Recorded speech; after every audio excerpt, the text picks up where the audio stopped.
The crowd bustled with anticipation outside the awakening center. I am finally going to get awakened. I think I will get a super awesome skill. Fuck you. You could use a skill that can increase your intellect though. Fuck off. Ha. The speaker found the experience draining.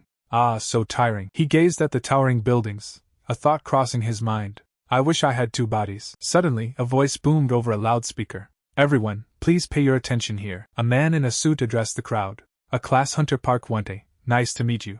I'm Hunter Park Wante, who will be in charge of the 10th Portal Awakening Program. The Awakening Program, a chance for ordinary people to gain extraordinary abilities. It's a program managed by the government to help people awaken their skills. As people who are exposed to mana get awakened, they force the awakening by making them cross over a portal. A man in a suit stood before the crowd. I earnestly hope that our citizens will finish their awakening safely. Then let's begin right away. First group, please come out forward. A man wearing a blue hoodie with overload printed on it walked forward with the group. Sangwoo, wearing the blue hoodie, wondered, is it almost my turn? A woman with a clipboard approached him. Hello? You are group 37 number 7 Mr. Jong Sangwoo, right? Sangwoo confirmed, yes, that's me. A hand scanned Sangwoo's wrist, checking his identity. Excuse me, I will check your identity. Woman confirmed his registration. Confirmed. Jong Sangwoo Nim. Please hand over all your gadgets and enter this portal in front of you. Sangwoo stepped forward, his shoes splashing in the water. He stood before the swirling portal of mana. Sangwoo's eyes widened as he stared into the unknown. TSK. Sangwoo entered the portal. The system began identifying the user. The screen flashed his code and name, Earthling Jong Sangwoo. Confirmation complete. System usage authority has been granted, and registration was complete. Sangwoo's eyes snapped open. He clutched his head, a wave of dizziness washing over him. Did I pass out? Feels like my head is going to crack. Overload. Sangwoo woke up to the sight of drones hovering above a crowd of people. Am I at the bunker? He wondered, still feeling the effects of the awakening. Sangwoo, clutching his head, noticed he wasn't the only one feeling under the weather. I guess it's not just me that doesn't feel well. Elsewhere, a newly awakened woman was ecstatic. I got an awesome ability. Immediately, guild recruiters descended upon her. Excuse me, I'm from the Hell Guild. I'm from Dongjin Guild. If you come to our guild. Sangwoo overheard a nearby man muttering, I envy her. Then, a polite voice addressed him directly. Hello, sir, congratulations on awakening. Do you feel alright? Sangwoo doubled over, still feeling the effects of the awakening. No, I don't.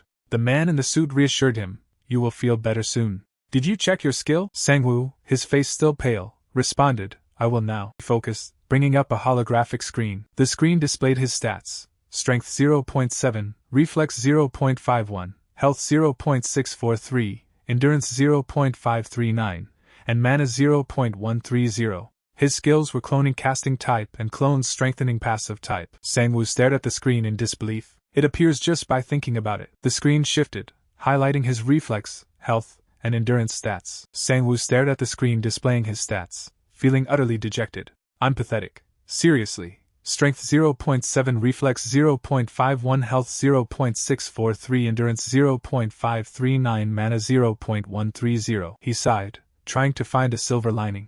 But well, the skill is important anyway. Let's see. The screen updated, displaying the details of his skills. Cloning LV1 casting type, which creates a clone that looks exactly like the user by using energy. The maximum number of clones depends on the user's level, and you are linked to the clones. He could currently summon one clone, with a cooldown time of 24 hours. Clone strengthening LV1 passive type determined the rate of stats applied to the clone, currently at 50%. Sangwoo considered the implications of his cloning skill. Cloning, a thought struck him. Wait, there is no condition for the usage of the skill, so can I use this for my daily chores? Just then, the man in the suit appeared. You must have finished verifying your status window. Sangwoo looked up, a little embarrassed. Ah yes, but it doesn't look that good. The man in the suit attempted to reassure Sangwoo. Don't feel so down. Unless you are a rookie, most people have similar starting stats. May I ask what your skill is? Sangwoo admitted, it's cloning. I'm not going to hide it. The man in the suit chuckled. Ah, cloning, haha. Sangwoo's eyes narrowed, wondering if he'd made a mistake revealing his skill. The man in the suit continued, is it that bad? There was someone who got illusion cloning, but since the illusion can't physically do anything, it wasn't good. Sangwoo replied, but mine isn't an illusion. The man in the suit continued trying to reassure Sangwoo, saying, but it's better this way than to awaken any skill. Ah, fuck this mouth. If you show your skill to the officials over there, they will be able to judge your skill accurately. Sangwoo, feeling pressured, asked there. Meanwhile, a man demonstrates his ability. Group of officials observe the demonstration. Sangwoo feels pressured. The man in the suit tells Sangwoo, it's okay. Where is the exit? Do you see the exploring troop? You have to finish scanning and the registration, and only then can you go back through the portal. The clerk calls out, next please. The next guy in line looks exhausted. Hugh, overload. The clerk welcomes him. Welcome, sir. Your skill is cloning, right? Yes, that's right. He continues typing. There is a 73% chance of having one or more skills. The confirmation is complete. The clerk looks up to announce, cloning skill is done being registered. Awakened registration form is sent to the identification bracelet. Clerk calls out again, next please. The bus ride home was uneventful. Sang-woo thought, it was quicker than I thought. Overload. He glanced at his wrist device. Cloning, huh? What kind of skill is that? Soon, Sang-woo was back at his apartment building. He approached his door. My babies, have you been working well? Sang-woo opened the door to his apartment and looked at his computers. Sang-woo's computers were running, still doing their thing. He sat back down in his chair. Sang-woo thought, let's see. An item window popped up. Ha, trash. Iron Shield Defense 15 Durability 30 30th Normal Class. He threw himself back on the bed. Forget it, Sang-woo sighed.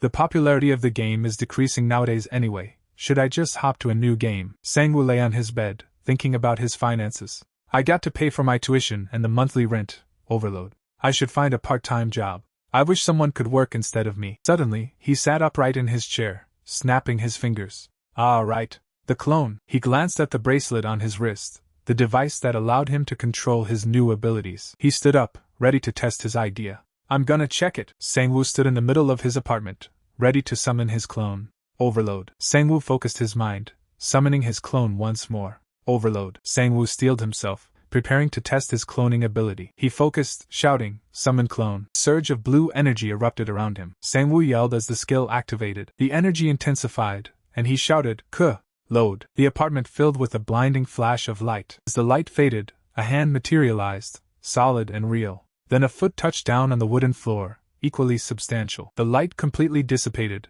revealing a fully formed figure. It was Sang-woo, or rather, a clone of Sang-woo, standing shirtless in the apartment. The clone stood before Sang-woo, and the original stuttered, overload. Sang-woo stared at his creation, a question forming on his lips. Are you a clone? The clone responded simply, yes. Sang-woo, still processing the reality of the situation, asked, can I touch you? The clone's response was immediate and submissive, yes, master. The implications of having a clone who was so willing to obey started to dawn on Sang-woo. This is awkward. Suddenly, the clone slapped Sang-woo in the face, jolting him back to reality. Wake up. Sang-woo poked the clone's chest, testing its solidity. He confirmed to himself, this is a real physical body. This isn't an illusion. Sang-woo's eyes darted around, a little embarrassed. Where's something first? A discarded hoodie lay on the floor. The clone stood expectantly. Do I just have to give you an order? Sang-woo nodded. Yes. Sang-woo thought for a moment. First, let's make him sit. Sang-woo considered the implications of his new power. I don't have to talk out loud. He decided to experiment. Stand up. The clone in the hoodie obeyed. Sang-woo continued to test the limits. Repeat. The clone mimicked his movements, squatting down. The clone in the white hoodie was already breathing hard. Sang-woo frowned. The stamina of the clone seems to be the same as mine. He noticed something glinting in the clone's pocket. Sang-woo, still catching his breath, looked around. Is this Jeonda? His phone buzzed with a message from KKD. Hey, what skill did you get? I got 2 hunter skills. Great, right? What did you get? Hey, reply. Fuck, are you sleeping? Good luck. Sang-woo ignored the messages, focusing on controlling his clone. More text flooded in. Fuck, are you sleeping? Good luck. Why? Did you get something trashy? Reply please. KKD continued his tirade. Congrats? Did you get some kind of lying down skill because you always shut yourself up in your house? I guess no one can help you. Brat, you should have been more active like this boss of yours, so that your image gets better and help you get some good skill. Sang-woo muttered, this bastard is so talkative. Suddenly, a notification popped up on his phone. Stamina went up by 0.001.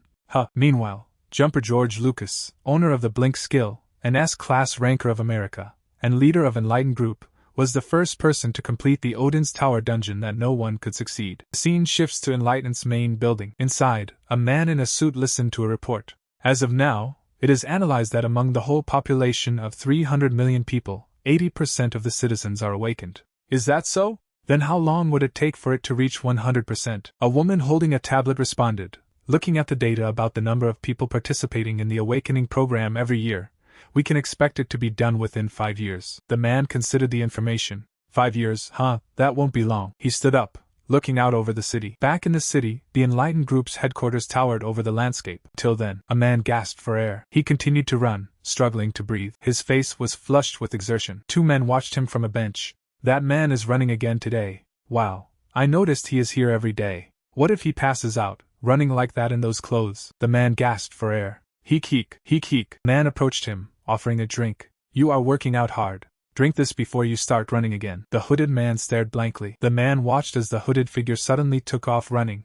Oh my gosh! The man shook his head. Is he an introvert? The hooded man took off running through the park. Back at his apartment, Sang-woo stepped onto a scale. Looked thoughtful. Sang-woo put his hand on his hip. Sang-woo was surprised. I somehow felt hungry, so I ate twice the amount of food I used to. But I still managed to lose pounds this month. I haven't done anything yet, but my body gets fit each day. Also seems like I also got a bit taller. A system notification appeared. Stamina went up by 0.001. A system notification appeared. Endurance went up by 0.001. Reflex went up by 0.001. Sang-woo stared at the notifications. It was true when they said the skill that comes out is usually related to the person's inner desires. Reflex went up by 0.001. Endurance went. Sang-woo sat back in his chair, lost in thought. There is something I found out while using the clones. Looked at his clones. The pain and exhaustion suffered by the clone won't affect me. Fine heek. Heek. EY. Sang-woo ordered one of his clones to run laps. It'll simply disappear if the clone's damaged or uses energy that's beyond its limit. Run until you die, got it? Heek. That was too much. Sang-woo explained to his clone that any changes to his body would be immediately copied. Every time my body changes, the clones will copy my exact appearance right away. So you also lose weight as I do. Then focused his thoughts, commanding the clone to switch exercises. Even though I am far away, it's possible to give an order just by thinking about it in my head. Stop running and start doing some push-ups. The clone immediately obeyed, while another Sang-woo looked on in disbelief. What is he doing here? Is he crazy? Sang-woo decided to test another limit of his skill. It's not possible for the clone to use cloning. He ordered the clone, use the cloning skill. Sang-woo realized the obvious flaw in that idea. Well, if the clone could use the cloning skill, there can be an infinite number of clones, so that's not possible, I guess. With the clone still training, Sang-woo turned to his computer. He began researching, typing Hunter Wiki into the search bar. Sang-woo sat at his computer, a strange sense of anticipation washing over him. I didn't expect that a day like this would come, for me to be browsing through the Hunter Wiki. The Hunter Wiki's homepage greeted him. Welcome to Hunter Wiki. Search. This website provides basic information for hunters. Hunter Wiki is for the people who have participated. What is a stat? A stat of 1 is the limit for an unawakened grown man. Sang-woo continued to read about the nuances of stats. There are normal stats and special stats, but most of the awakened only have a part of the normal stats chosen and unlocked. Regeneration, resistance, vitality, mentality, etc.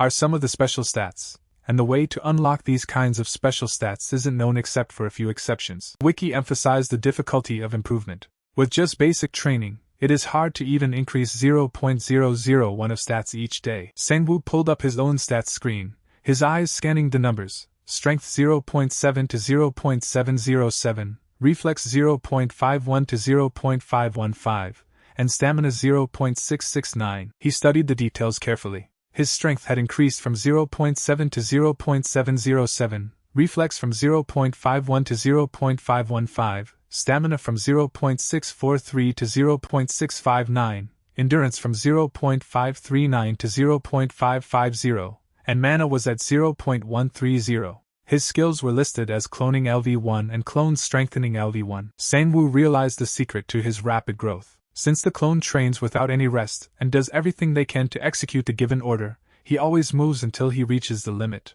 And that's why I could increase my stats so quickly. He pondered the implications. So does that mean I could have had a total of an increment of 78 stat points if I moved along with my clone and trained? But well, there is no way I could have been able to endure such difficult training. Sang-woo's eyes landed on a flyer. It advertised a local gym, Tough Body Gym. Health, personal trainer, spinning, all exercise programs. Pilates weekdays 6 days, class weekends 2 days, class pro class. Sang-woo considered the flyer thoughtfully. Meanwhile, on his computer screen, tiny figures clashed in a vibrant, top-down battle. Sang-woo smiled, a plan forming in his mind as he stared at the gym flyer. Then I will be the head, and you be the limbs. Sang-woo checked his bank balance on his phone. Balance, 123,801 lump sum payment 1 PS 25 Ugog Company Limited lump sum payment 1 Kwang Kwang Medical Clinic lump sum payment 1 Courtroom View More. Sangwoo's face fell as he read the screen. There is nothing left to pay for the registration. He sighed, staring at his phone.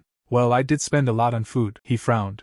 I should get a part-time job or something, since the workshop is not doing so well recently. Sangwoo began typing furiously on his keyboard. He resolved to find a construction job. I gotta find construction labor. That will help me train my body and earn me some money at the same time. Sangwoo knew that he had to experience the work himself first. I guess I have to do it myself for the first couple of times. The clone can't follow the process if I give an order that I haven't experienced at least once. He studied the job listings. He found an opportunity at Wukong Logistics Center, a delivery and drop-off type job that paid 100K1 a day. Isn't this perfect? Sangwoo dialed the number on the listing. He held the phone to his ear. Hello, hello? I saw the announcement on your hiring website. The person on the other end of the line responded, you are talking about the delivery type one, right? There isn't an interview or something, so you just have to start coming to work. When will you be able to start? I'm planning to start tomorrow. Sangwoo continued the phone call. Won't you be available today? The person on the other end responded, it's possible.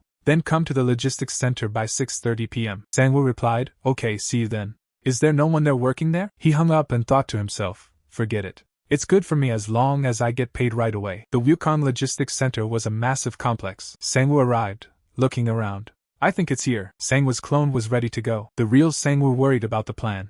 I can say that I'm a twin, but this might go wrong. He gave the clone final instructions. Answer well when you get there. Okay. Your name is Jaunga while you're at work. Clone arrived at Wukong Logistics, looking around in amazement. Anyway, the building is bigger than I expected. Where do I have to go? Suddenly, someone called out to him. Aren't you Sangwoo? The man smiled. What are you doing here? Just then, someone recognized Sangwoo's clone. Mr. Deokchil. The man, apparently named Deokchil, seemed surprised. Wow, I didn't recognize you at first. Did you lose a lot of weight? Thank you. I came here with my friend to do a part-time job. Deokchil pointed the clone in the right direction. Is that so? Then go that way first. There will be an office. Sangwoo's clone waved goodbye. What a coincidence. Thank you, mister. I was surprised too. See you later then. The clone took a deep breath, trying to calm his nerves. Hup, he thought to himself, I'm pretty nervous. Sangwoo's clone was asked if he was nervous, but he simply replied, no. The other worker grinned, showing off his wrist device. Yes, I'm also an awakener now. The clone, eager to get this over with, said, let's finish this quickly and go eat ramen at home. Another worker, exhausted and on the verge of tears, muttered, delivering him. I was too arrogant. The hooded clone struggled to lift another box, realizing, there's no end to this. A delivery worker wiped sweat from his brow as he carried a box. The worker strains as he moves boxes marked Made in Korea. Another delivery worker, completely exhausted, wonders, do those people have some kind of skill for moving heavy things? Realmscans.com logo is displayed. The hooded clone, lying on the floor, thinks, I shouldn't have come. He is doing well all alone. Suddenly, a notice rings out. Break time for an hour. Two workers sit on the ground, taking a breather. A worker offers Sangwoo a drink, saying, here. Worker continues, you should drink something as much as you sweat. I also got some food, so eat these. Sangwoo replies, wow, thank you. Kim Jong-do sits down with Sangwoo and the hooded clone, observing, seriously, this young man was working really hard without talking. What is your name? I'm Kim Jong-do. Your name is manly too. Kim Jong-do asks, by the way, are you okay, student Sangwoo? It seemed like it was your first time working in this type of work. Sangwoo replies, yes, it's quite tiring. Kim Jong-do tells them, but still, both of you have the grit. Most of them run away when it's about this time. Sangwoo wiped away his tears, thinking, if it wasn't for my balance in the bank, I would run away too. Yeah, haha. Kim Jong-do then asked, what university did you go to? Sangwoo replied, I go to Jeongguk University. Hooded clone drank his beverage as Kim Jong-do exclaimed, oh, that's a great university. You must have been studying well. Sangwoo modestly replied, nah, it's not that great of a university. Kim Jong-do insisted, don't be modest.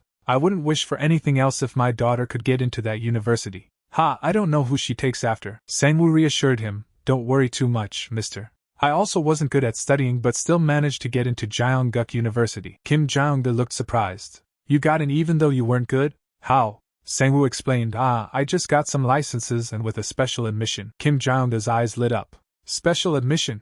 That's right. That's possible. He paused, lost in thought. Kim Jong-do then made an unexpected offer. Do you perhaps want to do another part-time job? Sang-woo, caught off guard, asked. Another part-time job? Like what? Kim Jong-de leaned in, proposing, instead of tiring yourself in this place, if it's okay with you, please tutor my daughter. Sang-woo was completely taken aback. What? Sang-woo was surprised by the offer. Me? A tutor? He checked his phone, seeing his current balance. Sang-woo considered the offer. Kim Jong-de explained further, then am I supposed to teach her all the subjects? Yes. It's embarrassing to say this about my daughter, but she is really bad at studying. He held up his hand, saying, then about how much? 50k won each time, what do you think? 2 hours each, 1 to 2 times a week. Sang-woo thought about the offer. 50k won for every 2 hours.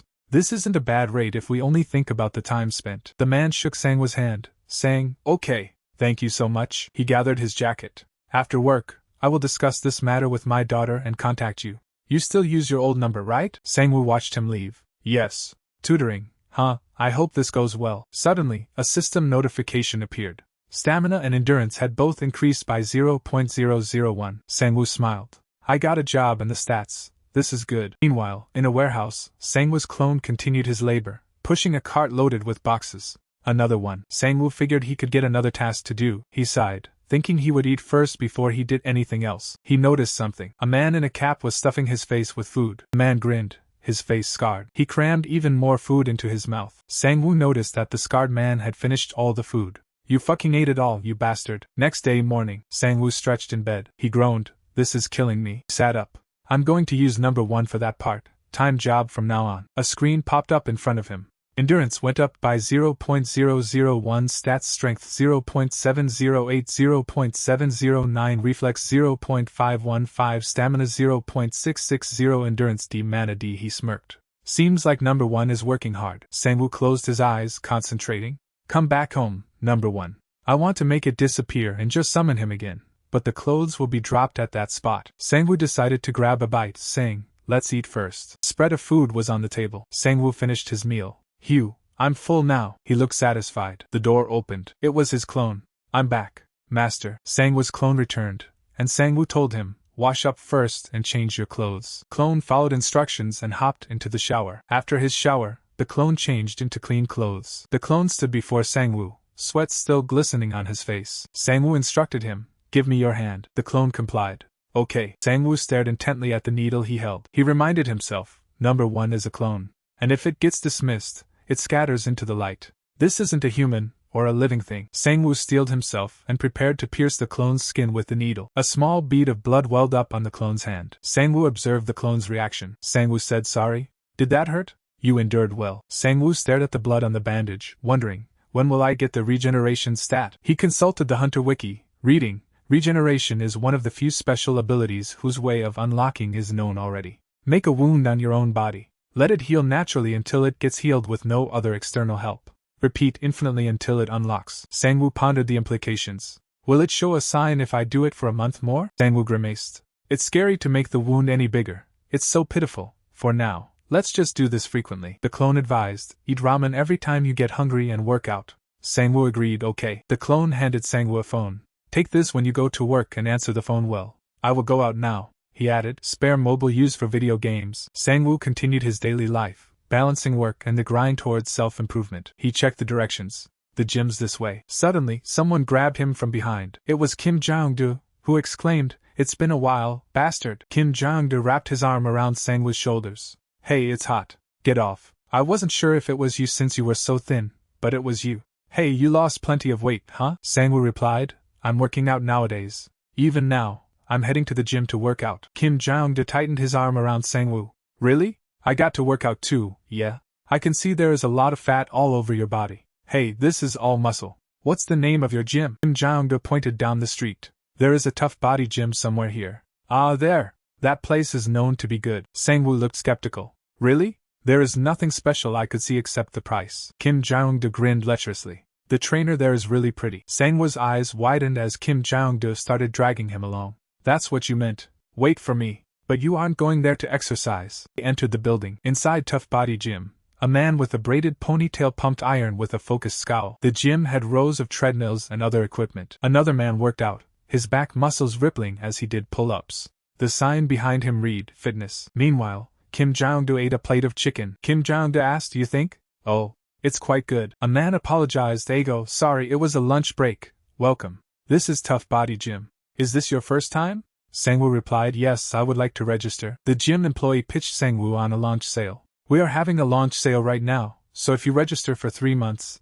it will only cost 160k. What do you think? Sangwoo was sold. Then I will register for 3 months at once. So could you take a look at my postures on each one of the machines? Clone will be doing all the exercises anyway. The employee didn't seem fazed by the clone comment. Okay, that's not hard. Let me help you with the payment. Here. The gym was filled with equipment, ready for Sangwoo's clone to use. Sangwoo's clone started with the bench press. Sangwoo watched his clone effortlessly lift the weight. He grinned, imagining the possibilities. You have good posture. That's an incline bench press. Do it strong and faster when you put in force and… Sangwoo's clone grunted with effort as he lifted the heavy weight. Sangwoo watched, impressed by his clone's form. He noticed someone else was watching too. The gym employee seemed surprised at the amount of weight Sangwoo's clone was lifting. The gym employee walked away, still looking stunned. Sangwoo's clone finished his set. Sangwoo's clone grunted, flexing his impressive bicep. A gym goer approached, impressed. Wow, that's amazing. Seems like you have been working out for a long time. Sangwoo's clone replied, no, it's my first time. The gym goer was curious. Then did your strength increase as you got awakened? How high is your strength stat? Sangwoo's clone chuckled. Haha, it's nothing much, but about 2.1. Wow, strength is indeed good for lifting heavy things, but I'm more on stamina. I envy you. So the hunter skill he said he got that time must be the strength, I guess. Sangwoo listened intently. But if that ordinary strength increasing skill is that strong, how strong are the other high-profiled hunters? Wave of realization washed over him. There was a reason why people only talk about hunters. Sangwoo was bench pressing, thinking, even though it's dangerous. Suddenly, his phone rang. It was Jang Deokshil. Hello? Sangwoo? I'm Jang Deokshil. Sangwoo answered politely. Yes, mister. Hello? Did you reach home safe yesterday? I talked about the tutoring to my wife and daughter, so I wanted to ask, do you have some time now? Jang Deokshil continued. Right now? Yes. If it's alright with you,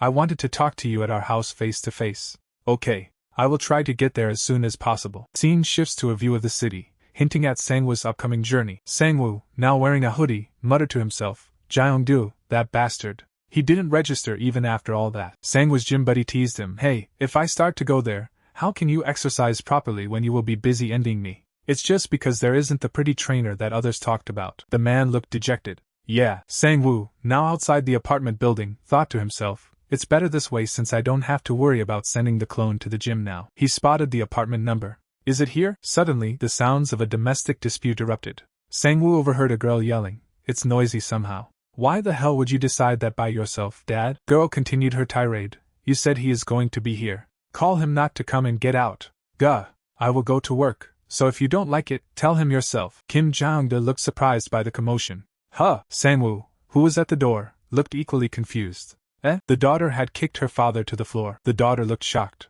Sangwoo wiped his brow with a towel. Kim Jong-de apologized. Sorry, Sangwoo.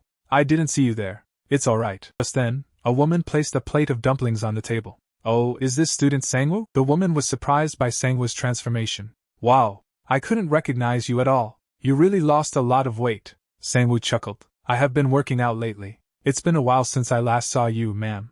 Sangwoo paused. He tried to recall the woman's name. Was it Ms. Heian? The daughter of the house responded yes. Sangwoo introduced himself. Nice to meet you. I am Jong Sangwoo. I will be your tutor starting today. I heard you are aiming for Jeongduk University, aren't you? He couldn't help but notice the look on the faces of the parents. They were happy that she was embarrassed. She was rebelling against this just a second ago. Daughter replied, yes, that's right. So embarrassing. He must have heard me shouting, right? Sangwoo continued, you are in grade 12, right? I would like to check your grades first before we start the class. The daughter's eyes widened. My grades? Sangwoo's expression hardened as he looked at the grades.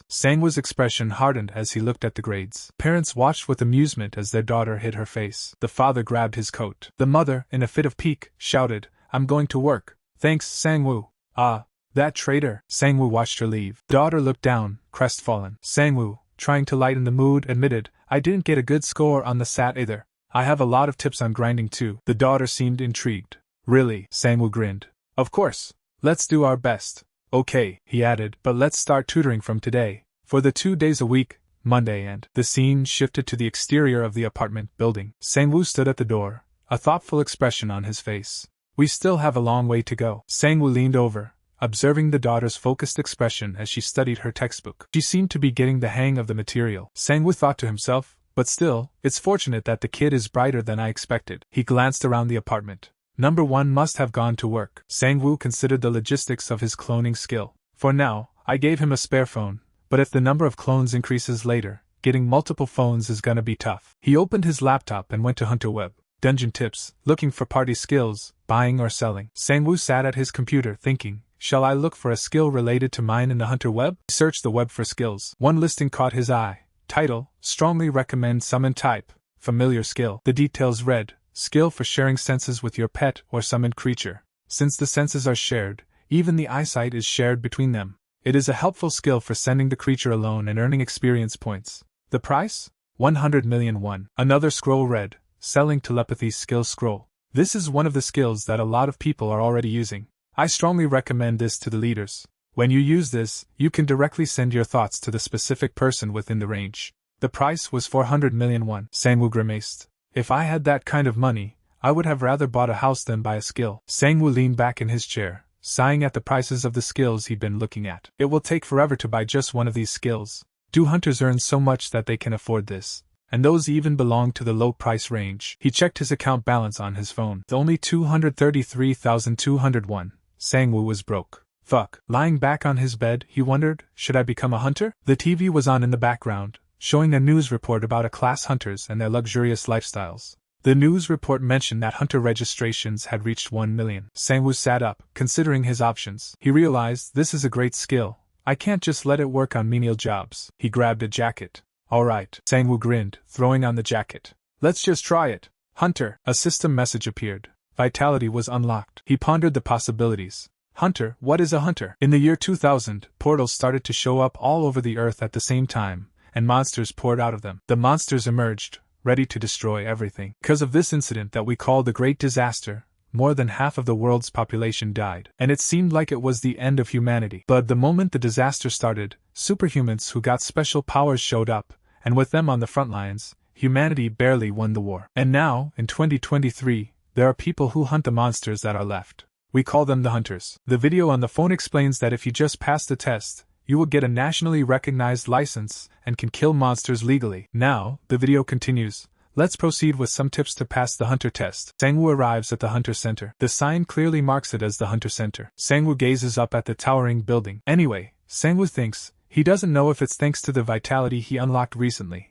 but he feels a lot better just by sleeping a few hours. Sangwoo continued toward the hunter center. He passed the weapons shop having a sale. Inside, another man tinkered with a handgun. A man in a wide-brimmed hat watched him. Sangwoo looked around, impressed. Wow, he noticed the lack of people. Seems like there aren't many people taking the test. An announcement echoed through the building. The registration for taking the hunter license test that's happening in basement floor 1 will end in 20 minutes. Thank you. Sangwoo swallowed hard. In the basement, I'm getting nervous. He found the sign indicating the hunter license test room. Sangwoo opened the door. Excuse me. Inside, a room full of potential hunters sat waiting. Sangwoo's eyes widened. Why are there so many? Sangwoo's arrival didn't go unnoticed. Excuse me, he said, only to be met with a sneering response. Who is that idiot? Suddenly, a man at the front of the room addressed the crowd. Nice to meet you.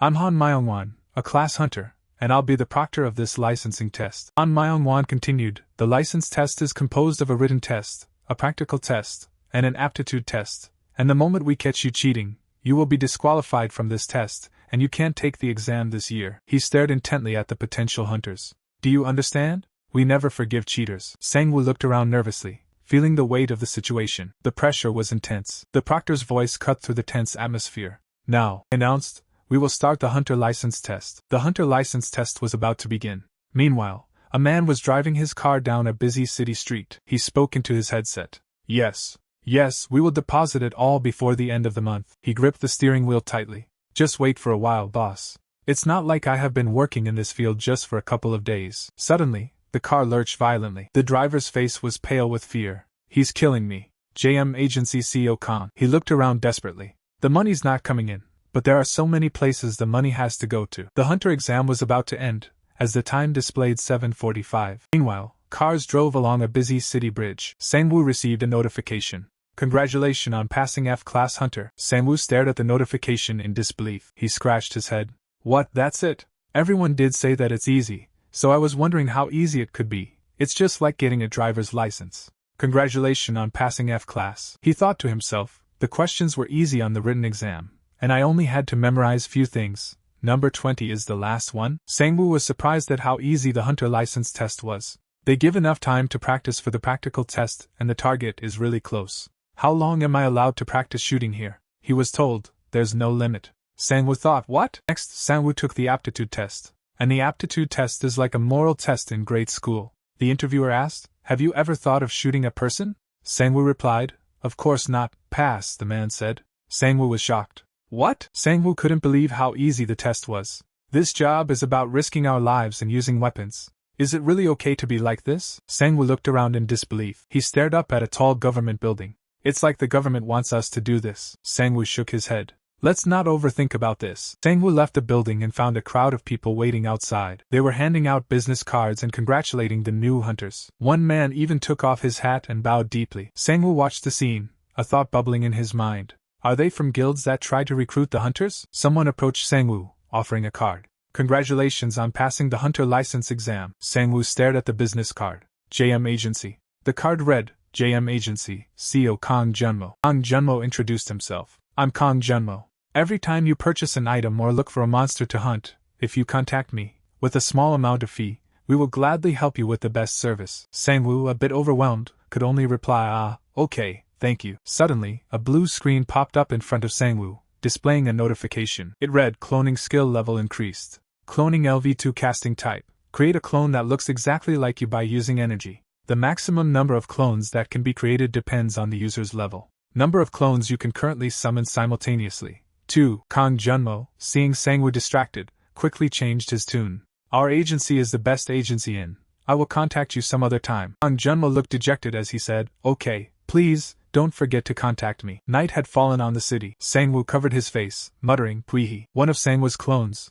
wearing a gray hoodie, declared cloning is the best. The real Sangwoo used his skill to create another clone. The original Sangwoo smiled, saying, looking forward to your work. Number 2. The 3 Sangwoo clones stood together, ready for action. Now we are all prepared to become hunters. He sighed with relief. I have finally distributed most of it. He glanced at the stack of cards on the passenger seat, hoping for a response. I hope they will contact me. He stared out the car window, lost in thought. The camera panned up to reveal the imposing Haesong Guild official building, Korea's #1 guild. Inside, paperwork covered a desk. A man took a sip from his mug before speaking. You just have to settle the amount according to what's written on the list there. The man in the suit looked over the paperwork and said okay. But something seemed off to him. The total payment listed slime liquid at 20,000 won, horn rabbit's horn at 40,000 won, and troll's blood at 2.4 million won. He paused, looking at the paper again. This is... He glanced over to the man in the chair, Junmo. The amount is a little weird. The price of troll blood is supposed to be at least 5 million won. Junmo took a sip of his drink.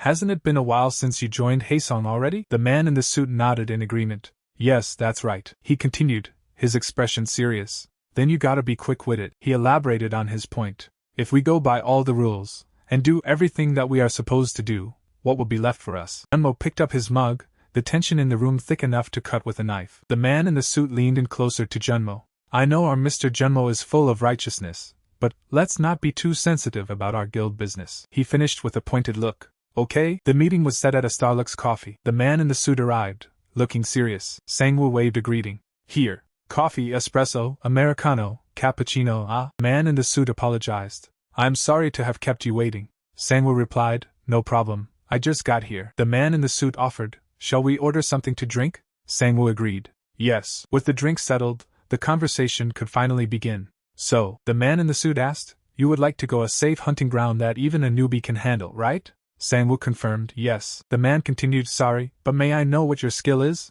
Sangwoo replied, it's cloning. The man in the suit stroked his chin thoughtfully. Cloning? Huh, I did hear about this before. Was it a skill that makes an illusion that can't do anything? Sangwoo took a swig of his coffee as the man continued, well, for a newbie with illusions that can't do anything physically can't do too much during the hunt. So, the man in the suit smiled. What a good skill. Here is the contract. Please read it. Sangwoo thought to himself, did he just one-shot a coffee? The man in the suit explained, the first hunting ground I would recommend is the slime hunting ground. The slimes aren't that aggressive, so it's not dangerous, but when it dies, it will release some liquids and poisonous gas. It requires masks and protective clothing, and those aren't that easy to wear, so the downside of this is that you can't hunt for a long time. Sangwoo, phone in hand, declared, that won't be a problem for me. The man in the suit explained, the second is horned rabbit hunting. In this place, it is possible to hunt for a long time, but since they are hard to catch, you won't be earning much. There is a safety barrier, so this is one of the places you can hunt safely. He continued, there are other low-class monsters such as the giant rats, but those two I have mentioned are the only monster hunting grounds that I can guarantee your safety in. Sangwoo considered the options. Both of the places are really good. I also like the rate I can sell the items for. He placed his hand on the contract.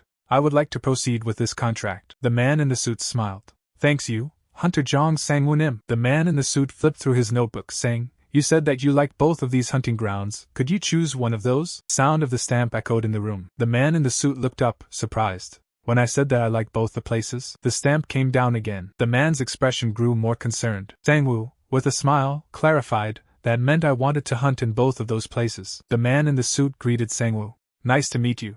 I heard that your skill is cloning. Sangwoo confirmed, that's right. The man in the suit leaned forward slightly. Can I take a look at your clone skill? Sangwoo responded, of course. Instantly, two translucent blue clones materialized behind Sangwoo, each mirroring his fighting stance. In a flash, the room was filled with Sangwoo's clones, all poised and ready for action. The man in the suit seemed impressed. Ooh! Suddenly, Sangwoo's clone gripped his sword tightly. Clones launched a coordinated attack, swords flashing. The man in the suit was caught off guard. Wait! A blade was drawn, glinting in the light. 3 figures emerged, their eyes glowing ominously. The man in the suit was understandably terrified. What the heck? Please calm down. His eyes darted around, trying to make sense of the situation. Sangwoo, unfazed, explained the nature of his clones. All of this is just an illusion.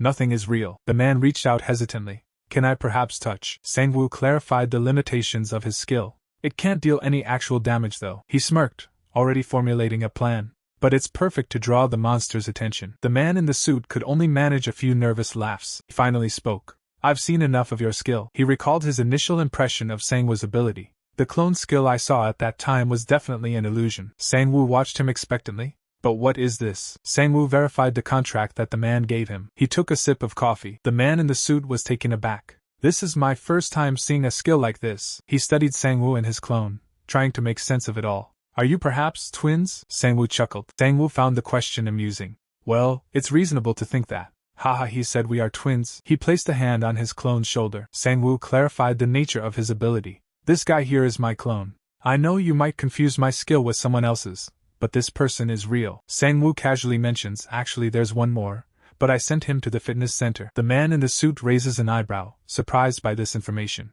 Fitness center? Do clones also build up muscles? Sangwoo nods, explaining the benefit of his clones. Yes. If my clone gets stronger, then I get stronger too. Even raising stats using clones. The man is visibly impressed, realizing the implications of Sangwoo's skill. That's very amazing. This is not a skill of a mere F-class hunter. He has great potential. Sangwoo shifts the conversation back to the task at hand. So back to the hunting ground, I have something to ask you. The man in the suit responds, yes? Sangwoo asks a key question about his ability. Will there be a problem if the same person enters different places at the same time? The man in the suit explains a potential hurdle. It can be difficult to enter at the same time because there's a record of your entry. Sangwoo looks concerned. So there will be a problem, but the man in the suit has a solution. I'll talk to the Hunter Association about that, and there'll be some adjustment. Instead, because I will have to scan the bracelet and need you to demonstrate your skill, can you go with me? Sangwoo agrees, but with a caveat. Of course. But I can't use the skill until tomorrow evening,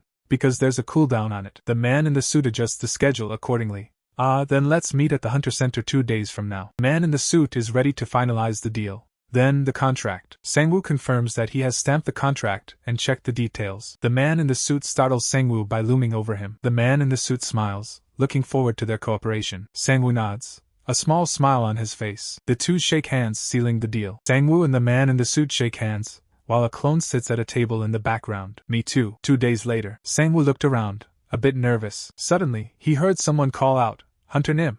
The man in the suit adjusted his tie. You're here early. It's not the time yet though. Sangwoo replied, I came quickly in case you were already waiting for me. So is the association inside the Hunter Center. Most of the hunter-related facilities are inside the center. Let's go. Sangwoo entered the Hunter Center and grabbed his queue number. The automated voice called out, directing hunters to various counters. His number was called, and he approached the designated counter. The man behind the counter, wearing glasses, asked, You want to get duplicate access to the hunting grounds? Sangwoo replied yes, because my skill is cloning, but I only have one identity bracelet. Oh, please wait a minute, because you are the first one since Jumper to request duplicate access, right? The man with glasses called out to someone off panel. Chief, where's the application document regarding the duplicate access rights? Look up in the pile of files over there. A few moments later, the man with glasses handed Sangwoo the permit application. This is the permit application. Please go to the civil service office and the equipment room to process the relevant documents, and you can take a permission test in the skill demonstration room. Sangwoo stared at the stack of papers. That's a lot of paperwork. The man with glasses smiled. Then, I'll take care of these documents. Hunter Nim, please go to the skill demonstration room. Sangwoo replied yes, thank you. Sangwoo headed to the civil service office and handed over the permit application to a woman sitting behind a mountain of paperwork. After completing the paperwork, Sangwoo arrived at the skill demonstration room where a woman in a lab coat waited. Time to test his cloning skill. Sangwoo focused, and a hazy clone materialized before him. Sangwoo stood in the skill demonstration room, ready to test his clone's abilities. The woman in the lab coat looked on, a bit concerned. Venom was emblazoned across Sangwoo's hoodie. The cloning skill demonstration seemed to have gone off without a hitch. Scans.com. Meanwhile, an older man with glasses was working on something that looked like a bracelet. He examined his handiwork closely. The request for an identical identity bracelet has been completed. The clones can now enter the hunting grounds by scanning their fingerprints. The older man explains, considering the characteristics of the cloning skill, simultaneous entry and exit in different places are possible, and the place you've entered can also be re-entered by the clones. Thank you, he continues, squeezing Sangwoo's shoulder. By the way, it's a very interesting skill. As far as I know, this is unprecedented not only in Korea but the whole world. Sangwoo replies, haha, we'll get going then. Thank you for the bracelet. The older man watches them go, thinking to himself, it could have been an excellent test subject. What a pity. An automated voice announces, the authorization request has finished. Congratulations. Sangwoo smiles. Finally, all the preparations for solo hunting are finished. He glances at his clone. Number 2 foot. The older man asks if Sangwoo is going to the hunting ground right away and confirms that his schedule is clear for the day. He then asks why Sangwoo is covering the clone with a mask, mentioning that a lot of people are interested in it. From a higher floor, a man watches the group. The man in the mask looks up, his expression unreadable. Shin Haesung, the Haesung Guild Master, recognizes Kang Junmo. Sangwoo's clone, covered by a mask, looks down at something with interest. Whoa! Suddenly, a man calls out. Energy crackles as Kang Junmo appears between Sangwoo and the blue-haired man. Kang Junmo smiles. Mr. Kang Junmo, it's been a while. We're meeting in this kind of place too. Sangwoo looks shocked. This man. Kang Junmo continues. I didn't know you were still doing hunter work. Guild Master of the Haezang Guild, Shin Haezang. Sangwoo watched as he jumped from at least a couple of floors up. The suited man looks concerned. Shin Haezang's face looms close as he says, greetings, sir. Shin Haezang laughs. Haha.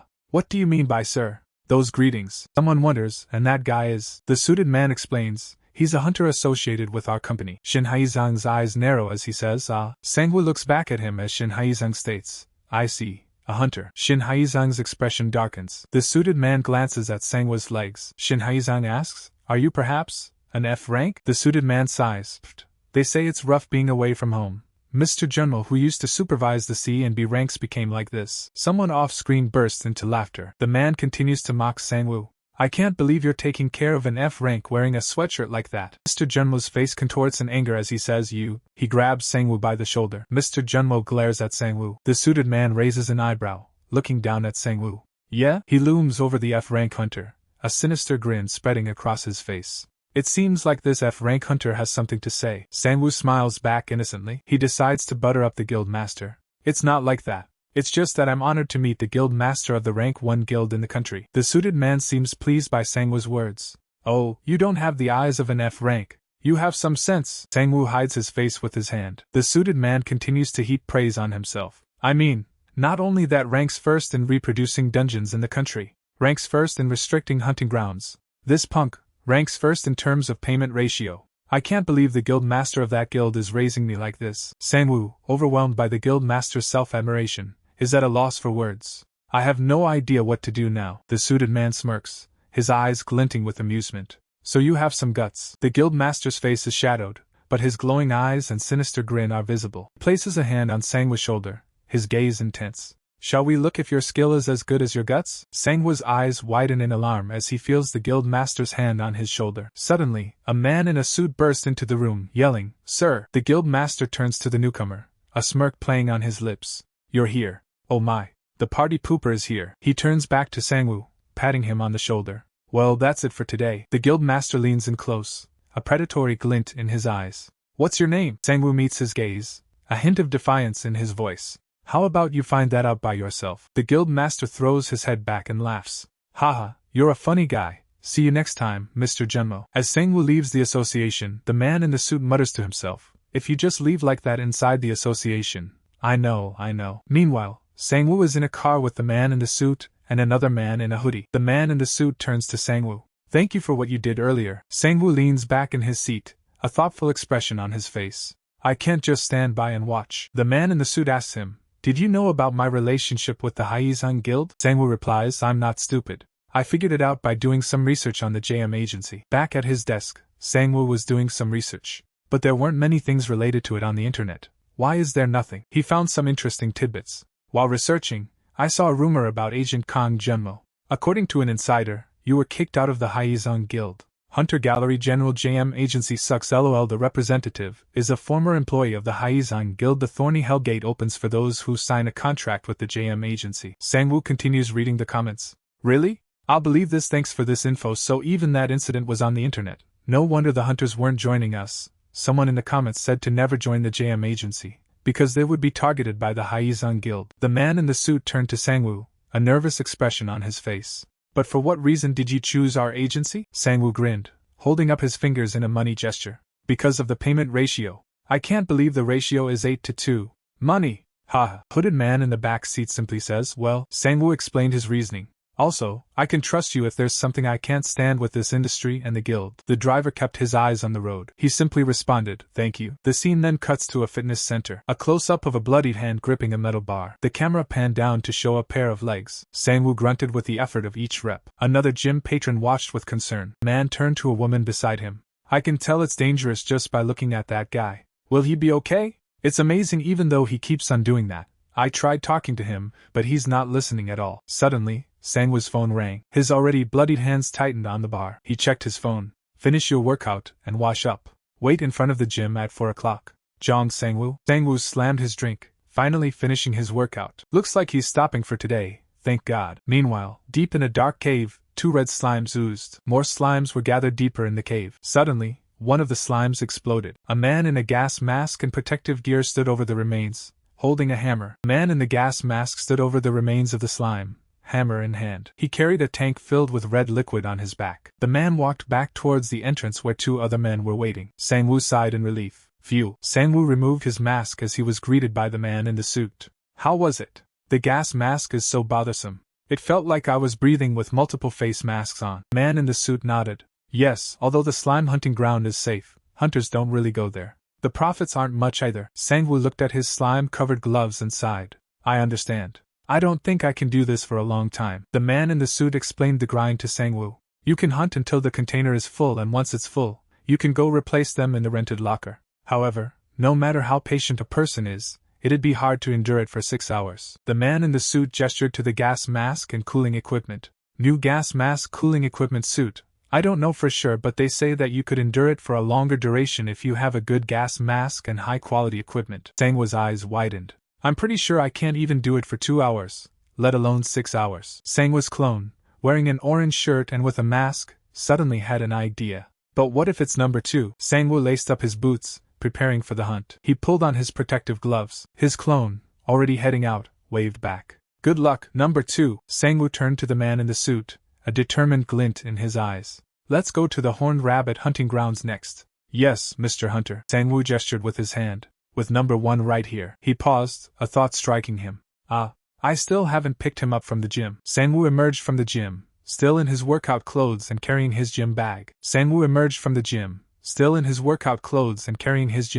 The car door opened. Sangwoo's clone was behind the wheel. "Get in, number 1." The clone waited patiently. Sangwoo got into the passenger seat. "So you are calling your clones number 1 and 2, huh?" Sangwoo shrugged. "Yes, well, they all look the same, so if I give them creative names, I will be confused." Mask and cap that number 2 used. The clone behind the wheel responded, since your skill makes them. Yes. Well, since it's a clone, I guess the name isn't necessary. The clone continued, anyway, I heard that people use guns to hunt horned rabbits. That's right, Sangwoo frowned. Then, don't I have to prepare some kind of equipment, like a gun or something? The clone replied, you don't have to worry about that. It's possible to use your own equipment, but it's also possible to rent most of them from the hunting ground. But of course, it's not free. Clone continued, but you should also have your own personal equipment someday, since the equipment you rent can only be used on that hunting ground. That way it's easier to retrieve them. Sangwoo seemed to be deep in thought. The clone driving the car spoke up. Is that sound? We have finally arrived. The destination, Yujangsan Field. Guards stood watch as they approached the gate. A man with glowing batons directed traffic. Sangwoo stared out the window. This place is enormous. It can't even be compared to the slime hunting ground. Clone nodded in agreement. Yes, that's true.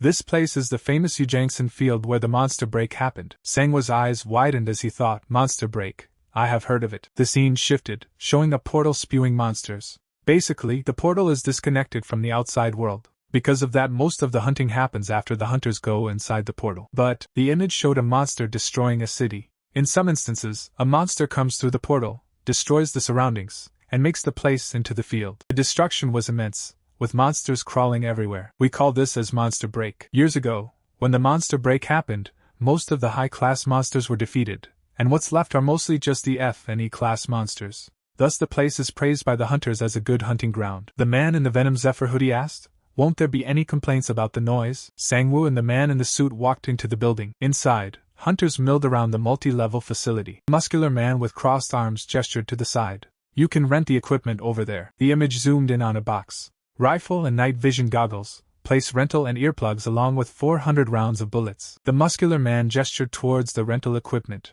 700,000 won in total. Sangwoo's eyes widened at the cost. That's a lot. Man in the suit explained. The price of the bullet takes the major part of the expense. But of course, this changes if you can successfully hunt the horned rabbits. The price of one horned rabbit is about 1 bucket of slime liquid. He continued as they headed to the stairs. Our spot is Building F, 3rd floor. So the area is segregated into parts even inside the field. They reached the elevator. It's here. The man in the suit put on earplugs as the elevator doors opened. The man in the suit led Sangwoo to the 3rd floor of Building F, where hunters were already positioned around the perimeter, taking aim at the artificial hunting grounds below. One of the hunters, a man with long dark hair pulled back, smoking a cigarette, cursed under his breath. It's a miss again, damn it. Another hunter, wearing a bucket hat, grinned as he held up a horned rabbit. A pile of dead horned rabbits sat nearby. Sangwoo looked around the room, a bit overwhelmed by the scale of the operation. The man in the suit pointed towards an empty seat. Seat number 4, so I guess it's that seat. The man in the suit asked, are you confident in your shooting skills? Sangwoo smirked, hoisting the rifle. Who do you think I am? He bragged. The bullets I missed on the hunter license shooting test are just 3, so you missed that much with such a close target. Sangwoo sighted down the rifle, a predatory glint in his eye. I feel sorry for the horned rabbits, but he inserted an earplug. Sangwoo settled into his chair, aiming at the hunting grounds below. These bastards won't be able to escape from the aim of this Yujangsan Eagle Eye. The man in the suit smirked, beads of sweat on his brow. It's fortunate that people are wearing earplugs. A horned rabbit appeared in Sangwoo's sights. Sangwoo spotted one almost immediately. I found one. Already? He steadied his aim. Slowly, Sangwoo squeezed the trigger. The bullet fired from the rifle. Hunting start. Hours later, Sangwoo's frustration was palpable as he covered his face with his hands. He collapsed to his knees, rifle discarded nearby. I couldn't even get a single hit on them. Sangwoo looked up, tears welling in his eyes. Does this make sense? He remembered the sights lined up perfectly on the horned rabbit. It was all good when aiming, but the rabbit's ears twitched. It seemed to sense the incoming danger. Bomb! Sangwoo was frustrated. The moment I try to shoot, it runs away. The agent had given up on him too. The time? Yes, please go ahead first. Sangwoo wondered if he should quit for the day. I couldn't even earn the money I spent on my bullets. Should I stop here for the day? The agent, wearing a mask and cap, replied simply. Number 1. Yes. He instructed Sangwoo to hunt the horned rabbit with the guns and collect them with the spear gun. Hunt the horned rabbit with the guns here and collect them with that spear gun. Every time you succeed, send me a message that says 1, and if your bullets run out, call me. Sangwoo, frustrated by his lack of progress, decided to call it a day. I will go back home. As he rested, a system notification popped up. Mana increased by 0.001. Mana increased by 0.001. Mana increased by 0.001. The notifications kept coming. Mana increased by 0.001. Mana increased by 0.001. Mana increased by 0.001. Meanwhile, he monitored his clone's progress. At least no. Z is slaying the slimes really well. The stats window appeared, showing his progress. His strength had increased from 0.709 to 0.732, reflex from 0.515 to 0.518, health from 0.663 to 0.679, endurance from 0.553 to 0.563, mana from 0.13 to 0.137, and shooting from 0.311 to 0.312. Sangwoo frowned, noticing the slow pace of his growth. My stats are continuously increasing, but a flashback showed the guild master grabbing Sangwoo by the collar. Sangwoo lay in bed, thinking, I still have a long way to go. He yawned, covering his mouth. Sangwoo thought back to his earlier hunt. Catching the horn rabbits was a complete failure. I didn't expect it to be that hard. Sangwoo closed his eyes, hoping for better results from his clone.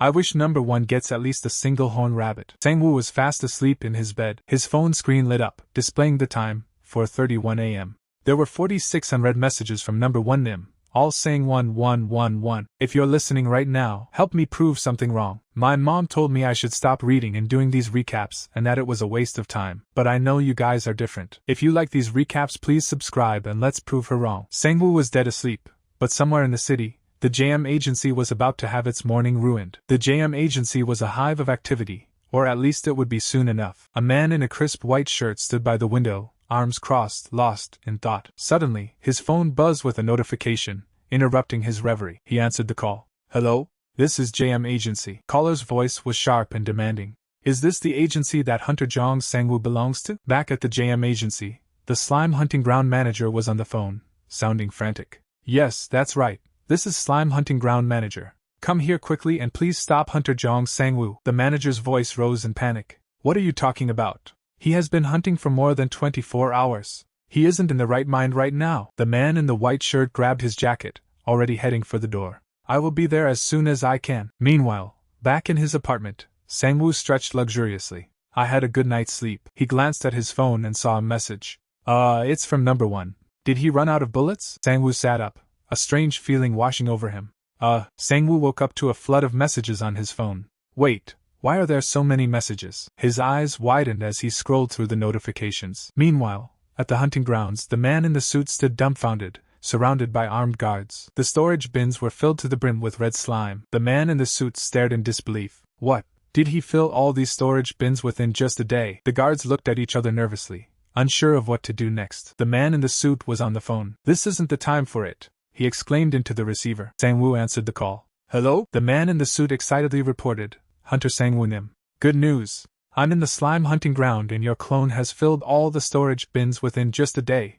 We are about to call the monster corpse cleaner, so please, order number 2 to stop hunting. Sangwoo replied, I'm glad to hear that, but can you also send the cleaners to Yu Jangsan? What? Sangwoo thought to himself, I think. The sheer number of corpses was becoming a problem. The corpses are blocking the way in that place. The crowd was in awe of the sheer volume of horned rabbits that Sangwoo had hunted. Wow, I can't even count the rabbits. This is crazy. One of them even considered pocketing a souvenir. I think no one would notice even if I take one. The man in the mask was the subject of their awe. He caught all of these by himself? The man in the suit approached Sangwoo impressed. Hunter Nim. Those were some incredible hunting skills. The man in the suit hands Sangwoo a business card. It reads, Brown Bear Guild Recruitment Team 2, Team Leader Kim Byung-sik. Kim Byung-sik introduces himself, adding, May I know if you already belong to a guild currently? Sangwoo, still masked, simply replies, Quiet. Kim Byung-sik crumples the card in his hand.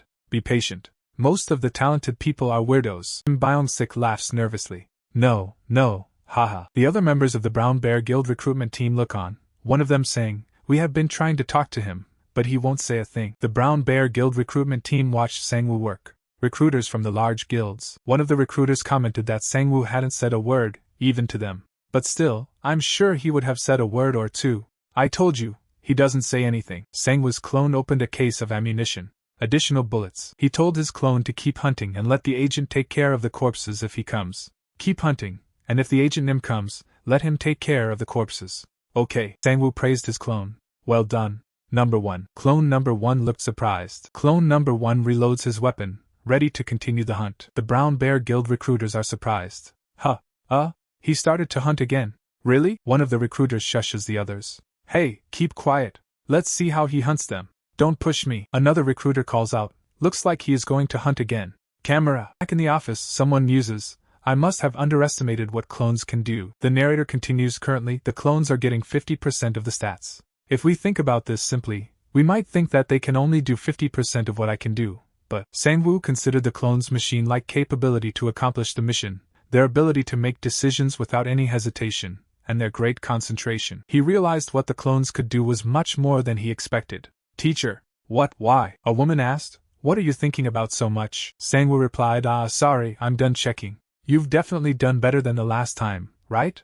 I used to hear that I could do it if I just try. Anyway, what were you thinking about? Sangwoo smiled slightly. It's nothing. I just went to a hunting ground and it went better than I expected, so I was thinking about that. The woman's eyes widened. Hunting ground? You are a hunter? Sangwoo tilted his head. Didn't I mention that? But I'm still a newbie. I had no idea. The woman leaned forward excitedly. Teacher, do you know who this hunter is? Today, people were so noisy, talking about this person. Who is it? She held up her phone, showing him the screen. God of Aim Yu-Jangson Eagle Eye. Sangwoo's eyes widened in surprise. Who is? The woman tapped the screen. You don't know? They were all going crazy about this man on the Hunter Wiki today. He's already hunted more than 200 rabbits at the time this video was being recorded, and that alone is enough to set a new record. She showed him a video of two men holding up a phone. But he didn't say a word when people were questioning him, so people think he is cool and mysterious, and that's the reason why this news is a hot topic right now. We are from a guild. What is your name? Hunter Nim. Sangwoo tilted his head, confused by the nickname. Yu-Jangson Eagle Eye. What is that? He wondered. A nickname? The woman with purple hair smiled. Isn't he cool? Actually, my dream is to become a hunter. Sangwoo was taken aback. Your dream is to become a hunter? Then are you awakened? Let's divert the topic for now. Yes, I also got a license, but I'm a bit scared to go to the hunting grounds. The woman paused. She continued, so as I was saying, if I get a good score on the test, can you take me there just once? Sangwoo considered the woman's request, saying, it's not hard to do that, but if you manage to get into that university, I will definitely take you there. The woman with purple hair's face lit up as she exclaimed, really? Yes. I also know some safe hunting grounds. She pointed a finger at Sangwoo, saying, okay. Then promise me. Sangwoo gave a small smile. They sealed the deal with a pinky promise. The woman with purple hair looked determined. Don't change your mind. Okay. Just continue to do what you were doing. You can surely get into Gyeongguk University. Okay. The woman with purple hair looked determined. Don't change your mind. She was serious about this deal. Okay. Just continue to do what you were doing. You can surely get into Gyeongguk University. Okay. With that promise hanging in the air, Sangwoo headed home. His mother greeted him at the door. Oh, did the lesson end well? She asked. Sangwoo replied, yes, ma'am. She continued, does Heian do well? The woman with purple hair responded, I was also worried at first, but Heian is very talented, so there is nothing for you to worry about. Oh my, it's so good to hear even if they are just empty words. Sangwoo turned to the woman with purple hair. See you again on Monday. What? It's late already. You should eat first before going. There is someplace I have to be. The woman with purple hair watched him leave, a strange expression on her face. She grabbed her teddy bear tightly. I got an appointment with him. She clutched the teddy bear to her chest. So he was a hunter. Thanks to that, our conversation went well. She snuggled with the bear, a blush creeping up her cheeks. At first, I didn't like it, because it was someone who my dad knows, but the woman with purple hair remembered their study session. He is kind, and teaches me well. Sangwoo was already on his way. Meanwhile, the woman with purple hair was still reeling from their encounter. And he's handsome too, she huffed, trying to regain her composure. She straightened up, a determined glint in her eyes. A thought bubble appeared. Let's study. The city lights twinkled in the night. Sangwoo wondered, I wonder if the corpse collecting is over. Suddenly, an agent spotted him. Agent called out to Sangwoo. Hunter Nim, you were here too? Sangwoo replied, yes. I have to check on the collection progress too. Where have you been? I have been doing a tutoring job. The agent looked around, a bit stunned. I've called for collecting teams in a lot of hunting grounds before, but, continued, this is the first time I've ever called for such a large number of corpses collecting teams for horned rabbits. The agent mentioned that there were a total of 352 corpses, which was a lot of people. The agent then asked Sangwoo, did you check the settlement I sent? You already sent it? Sorry, I turned off the notifications, so I haven't checked it yet. Sangwoo pulled out his phone to check the details. The balance was 32720,301, with a deposit of 30910,0001 from JM Agency. His eyes widened in shock. Sangwoo exclaimed, is it really supposed to be this much? The agent chuckled. The hunting skills seemed to be surpassing the F class, so I adjusted the settlement to 83, which is used for the E-class hunters. Haha. Sang-woo was surprised by the large amount of money he received. But I'm still not in E-class, thank you. Wow. Suddenly, a menacing voice called out, "Hey, misters." Sang-woo and the agent turned to see who was speaking. A scarred man pointed directly at them, asking, "Are you that son of a bitch's manager?" The agent looked at the man with a confused expression. The agent responded cautiously, "Yes, but who are you?" The scarred man glared, declaring, "What do you think? I'm a hunter whose prey was stolen." He continued, explaining the situation. "All the horned rabbits I was aiming at were stolen by that asshole, so today's hunting is completely doomed for me, you know?" The scarred man stated flatly, "I think you have to pay for that." The agent started sweating nervously. The agent looked at Sang-woo and muttered, "Looks like we chose the wrong spot. I didn't know there was that kind of person." Sang-woo, looking thoughtful, responded, "In this kind of case." Sang-woo had an idea, and he started whispering with the agent. "I have an idea." "What? How?" Suddenly, the scarred man's face filled the frame. "What are you two whispering about?" The scarred man smirked, holding out his hand. "I also have a conscience. 10. Just hand over 10 of the total settlement." Sang-woo burst out laughing. The scarred man's expression darkened. "You are laughing? Do you think this is a joke?" Sang-woo put his arm around the agent's shoulder, smiling confidently. "What is he saying? Don't worry. This man right here won't be coming here for a few days." Sang-woo grabbed the agent by the arm. "Agent Nim, let's go. I'm not done talking." "Where are you going, you son of a bitch?" Sang-woo continued to pester the agent. "But where are we going really? Shall we head to a coffee shop nearby?" The agent glared back at Sang-woo. "You." The agent seemed to be losing his patience. "Don't ignore me." Sang-woo ordered his clone. "Number 1 go." Clone number 1 punched the agent. Clone number 1 delivered a solid punch to the agent's face. Agent went flying. His belongings scattered as he crashed. He slid back, stunned by the force of the blow. Blood splattered on his mask as he stared in disbelief. The agent looked up in shock. "What? I didn't hit him that hard." Agent went flying after clone number 1's punch, and someone was filming the whole thing. "What? So brutal. Filming a video." The guy with the phone looked around nervously. "An act of violence in the holy hunting ground. People won't just let this pass if they find out about this, right?" "Right." The agent struggled to his feet, his face a mask of pain. "No, Look. The guy with the phone was still worried. "Ego. It will really be bad if this video gets uploaded on the Hunter web. Shocking news. Our star, Yongsan Eagle Eye, was attacked." The agent's face was covered in sweat as he realized the gravity of the situation. The guy with the phone was still filming. "Right. Pak, Kong, Kurg." The guy with the phone pleaded, "Let us just be on our way now, okay?" The agent's teeth were bared in a grimace, cursed under his breath. Damn it. Later that night, Sang-woo was at a restaurant. He paused, taking a sip of his drink. "Hysun Guild?" The agent confirmed, "Yes. I think the hunter who picked a fight was one of the Hysun Guild's members." The agent took a sip of his drink, pondering. There is such a bastard among the Hysun Guild members? Since the Hysun Guild is huge, there are all varieties of people. Sang-woo tilted his head, curious. "But how did you know that he was from the Hysun Guild?" Meanwhile, the agent was on the phone, his expression serious. "Yes, sir. Please call all the collecting teams you have right now. We need a lot." Right from the moment I came into the hunting ground for collecting, that hunter was keeping his eyes on me. He looked down grimly. "This might be Hysun Guild's." Sang-woo finished the agent's thought. "Revenge, I guess." The agent nodded. "Right. They must have done this, thinking that your clone was also another hunter who made a contract with us. Even before, the hunters taken by the JM agency were treated badly." The agent sighed, taking another sip of his drink. "It's embarrassing to say this, but the hunters of the JM agency don't last long and just leave. Currently, only a few F-class hunters including you are left." He continued, his expression grim. "And even from now on, I can't promise that there won't be any distractions from the Hysun Guild." Sang-woo reassured him. "Agent Nim, don't make me reconsider it like that. I already knew about this, but I still joined, so don't worry." The agent's eyes widened slightly. "Of course." Sang-woo's gaze hardened. "I won't just let those bastards bully us like this." Sang-woo grinned, his eyes gleaming with determination. "So, as I was saying, I have a plan to get stronger really fast." Sang-woo explained his idea to the agent and his assistant, leaning forward with enthusiasm. The agent listened intently, his expression shifting from concern to curiosity. Sang-woo gestured expansively, laying out his plan under the patio umbrella. Sang-woo asked, "What do you think?" The agent paused, considering the proposal. "I never thought about this that way." He pulled out a small notebook, jotting down a note. "Then, what about 2 in the afternoon tomorrow?" "Good. Or the location." "Let's meet at the hunter's market." Dealings with weapons, armor, and other pieces of equipment for hunters were always active from the beginning, but a departmental store type has entered the hunter market industry,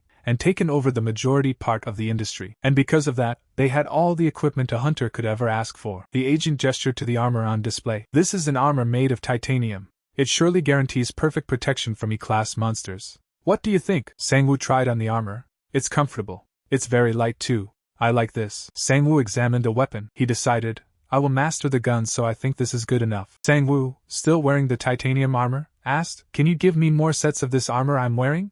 The agent replied, Okay, sir. A hand grabbed a suitcase. The agent confirmed, You said you also need some skills, right? Sang-woo confirmed, Yes, I did. The agent asked, The skill you are looking for is the familiar skill, right? Sang-woo replied, Yes, that's right. I'm not sure if we can find it here though. They entered the heritage shop, and the agent said, Let's have a look here. Okay. A skill orb sat on display. Sang-woo moved closer to the display as the agent watched. Sang-woo's eyes lit up. It's here. The description read, Skill name, familiar. Description. It allows the hunter to share his senses and vision with their summons and pets. Suddenly, a screen popped up showing the price. 12989000001. Sang-woo covered his face, a plan forming in his mind. He grinned at the agent. Agent Nim? I think it's time to make our relationship stronger, so you want an advance payment. Haha. Yes. The agent looked at his phone, a bit unsure. Fine. I'm not sure if it's okay, but I think it's possible to lend you 50 million won right now. Hoo-hoo. Sang-woo smiled, relieved. Thank you? I think I can handle the rest of it in installments. Sang-woo stared at the skill orb. Don't worry too much. If things go as I planned, we can earn the money back in no time. Sang-woo stared at the skill orb, ready to try it out. He read the instructions carefully. Let's see. Sang-woo read the instructions aloud. Pour mana into the skill ball. For users who can't control mana, turn on the ball while keeping it in contact with your body. Sang-woo looked at the orb in his hand. Is this the on button? Since I don't know how to control mana, he placed his hand on the orb. Nothing seemed to happen at first, but Sang-woo waited patiently. Sang-woo placed his hand on the orb, hoping for the best. Cool. Suddenly, a system window appeared. Familiar skill has been created. Skill information familiar active type LV1 shares senses with the chosen subject. Sang-woo looked at his hands, surprised. System window vanished. The skill ball disappeared. Sang-woo clenched his fist, testing his new ability. Good, now the skill is ready. He dropped to one knee and summoned his clones. Number 1 and number 2 come here. The clones materialized. Sang-woo smiled, satisfied with the result. Good. Looked at his clones, a determined expression on his face. With his clones ready, Sang-woo prepared for their meeting. Let's go. Sang-woo started to explain his plan. So as I was saying, I have an idea to get stronger quickly. What do you think about the result of the hunting, Agent Nim? The agent replied, What do you think? Of course, it went super great. I never expected such a result. Sang-woo nodded. Yeah, we wouldn't have ever imagined such a result. Stamina, endurance, reaction time. My clones only have half of these stats I possess. But he's caught more than 300 horned rabbits. When I couldn't even catch one, he continued, recalling the earlier confrontation. Even what just happened. I did order him to get hit by that hunter's punch and overreact as much as possible. But still, it's not easy to perfectly time it and fearlessly shove his face into that guy's fist. Sang-woo added, I think it would have also been possible to beat him if he wanted to. Agent considered this. So you are saying, even though their stats are low, they have a much higher ability to control their body. Sang-woo grinned, a plan forming in his mind. That's right. And I too will use that to my advantage. The agent, listening intently, tilted his head. Specifically how? We first need 2 places. Sang-woo gestured, his vision already taking shape. Training grounds. For me to train my long-range and short-range weapon skills. Scene shifts to a training facility, where a man greets them with a smile. Hello?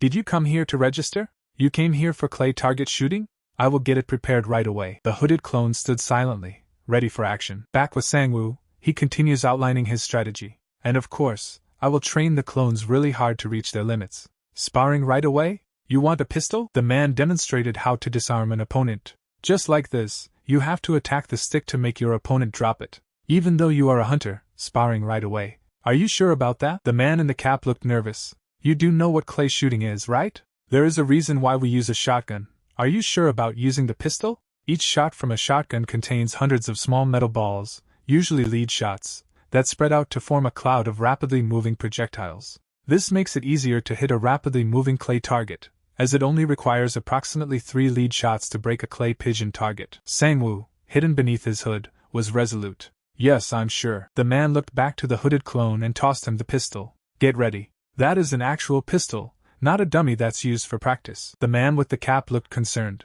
Then, Here we go. The man with the cap stepped back as the hooded clone prepared to shoot.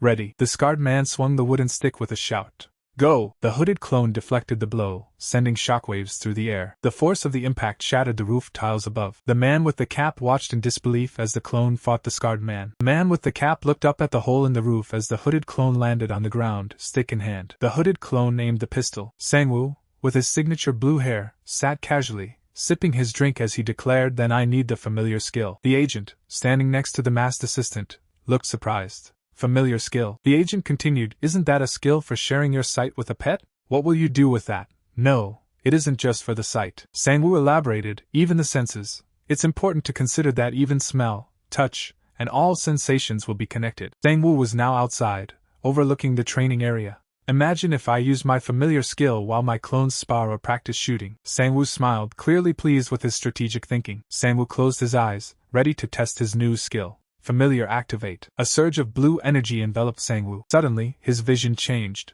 "I can experience everything." He saw the world through the eyes of one of his clones, the one in the black cap and mask. The clone faced off against a bald man, scars visible across his scalp, wielding a wooden staff. Sangwoo focused, trying to gauge the situation.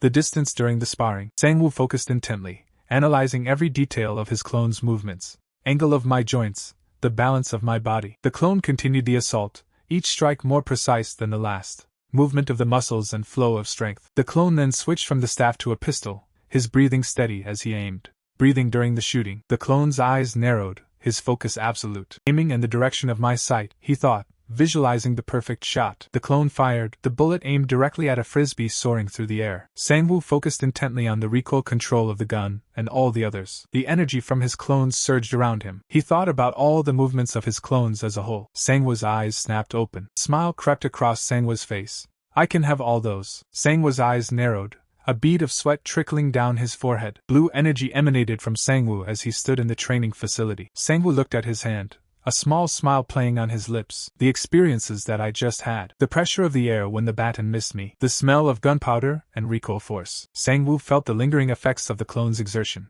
"And even the fatigue is still left on me." Mused over the experience. "But of course, I didn't move at all. It was all done by my clones. I just shared those senses." Sangwoo considered the implications of the shared senses. "Since I experienced the movements of the clones that have the same exact body as me," he grinned, realizing the potential for rapid skill acquisition. "It feels like I can mimic those movements right away." A screen popped up, displaying his improved stats. "Your strength has increased. Your reaction time has increased." Sangwoo nodded, pleased with the results. "Good. Today, I will try both sparring and shooting. Your strength has increased. Your reaction time has increased. Shall I connect with number 1 first? Who is he sparring with?" "First, concentrate." Sangwoo prepared to connect with his clone. He focused, channeling his power. Familiar skill activate. The scene shifted to the perspective of clone number 1, inside the training facility. Clone faced off against a masked opponent, both armed with wooden staves. The masked man brandished his staff, ready to strike. Sangwoo observed the man through the clone's eyes. "He looks powerful." The onlookers were surprised to see the coach step into the ring. "What the? Is the coach going to personally spar with him today?" "Well, since Song Hyun lost." The coach, clad in a yellow tracksuit, faced off against the clone in black. The sound of wood on wood echoed as they exchanged blows. The coach pressed his attack, driving the clone back. Sangwoo, observing through the clone's senses, analyzed the coach's fighting style. His attacks lack experience. It looks like he isn't used to batons. The defense is different. Is he reading my moves? He perfectly dodges my movements. The coach's eyes narrowed as he prepared to strike. The clone countered with a precise block. Sangwoo's clone stared intently, analyzing the coach's every move. The coach and the clone exchanged blows, their wooden batons clashing. Coach leaned in, face to face with the clone. The coach was shocked. That attack was quite strong. He copied my attack right away. The coach lunged forward, swinging his baton with practiced precision. But the clone was ready, reacting instantly to block the attack. He dodged it, someone exclaimed. Clone retaliated with a swift counter-attack. The coach was struck, the force of the blow reverberating through his body. The coach groaned, staggering back from the impact. The coach reeled, stunned by the force of the blow. The clone pressed his advantage, bringing his baton up for another strike. A sinister grin spread across the coach's face. He swung his baton, aiming to crush the clone. Sangwoo, watching through the clone's eyes, could only exclaim, "What?" The coach unleashed a blinding blast of energy. The coach's face is a mask of fury after that last exchange. He acknowledges that he's dealing with no ordinary opponent, but also notes how close that last strike was. Sangwoo's clone clutches his wrist in agony. The coach, breathing heavily, admits that was dangerous. He asks Sangwoo's clone if he wants to continue. Sangwoo watches with concern. Number 1, are you alright? The coach's face is hidden by his cap, but his expression is clear. The coach is sent flying through the air. The onlookers are flabbergasted. The coach's eyes widen. The coach asks, you will continue? Clone kicks the coach away. The clone, face still hidden behind his mask, asks for another go. One more time, please. The coach, bruised and battered, but still determined, replies okay. Sangwoo watches on, directing his clone. Good, now to number 2. The clone is enveloped in a blue aura. The training dummy explodes into pieces. Someone off-panel laughs. Haha.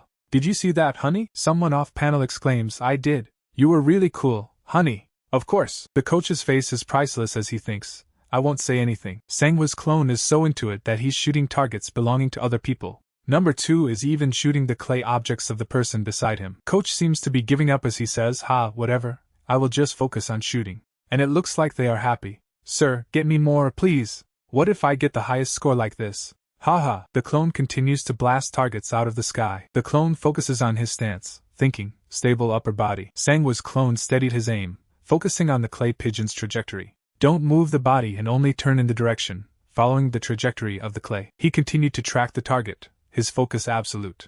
And when the aim and the suspected trajectory match, the clay target exploded into pieces. The clone lowered his gun, his mind replaying the shot. He knew that mastering this skill required more than just raw talent. Remember, he replayed the moment in his mind, analyzing every aspect of the shot, all the little details. Sangwoo's clone continued to hone his shooting skills at the facility. He knew that to truly master his abilities, he would have to experience everything his clones did. I have to take in everything that my clones have. The city skyline gleamed in the distance. Sangwoo focused, his blue hair glowing with power as he activated Cher's senses. His expression tightened. Strain was immense. Ha! It's killing me to switch between number 1 and number 2. The strain of sharing senses finally became too much for Sangwoo. He stumbled, overwhelmed.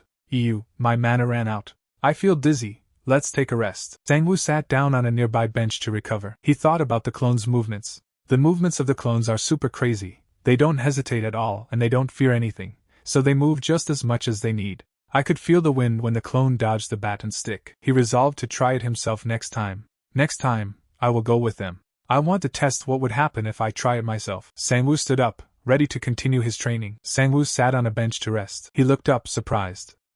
Teacher? The girl, Haeyoung, seemed just as surprised to see him. Haeyoung? Haeyoung questioned what he was doing so late in the evening, claiming she was studying in the library. Sangwoo didn't buy it. Look at you. Lying without even blinking an eye. Haeyoung insisted she was telling the truth and had already finished her homework too. On the other end of the line, a frustrated voice demanded, so you just let Kang Junmo go? The man on the phone looked flustered, sweat beading on his brow. I'm sorry, I was just trying to intimidate him a little bit, but it turns out that someone has recorded it. What? Voice questioned, was the assault filmed? The man stammered, I'll figure it out. Forget it. Don't say anything. Just shut up.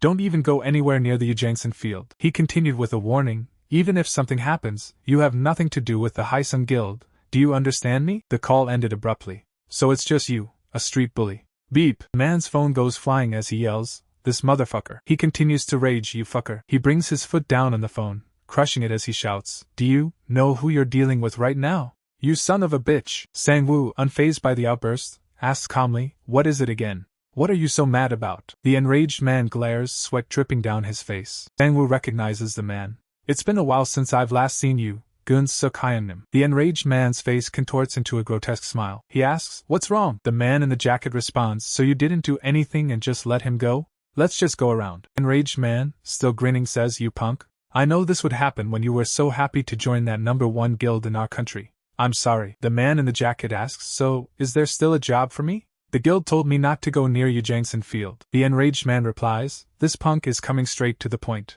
Hey Chanwon, do you have something? I do have some part-time jobs. The enraged man looks off into the distance, a flicker of recognition in his eyes. Even if there is, Meanwhile, Sangwoo sits on a bench, talking with Haeyoung. Suddenly, one of the men with the enraged man points in Sangwoo's direction.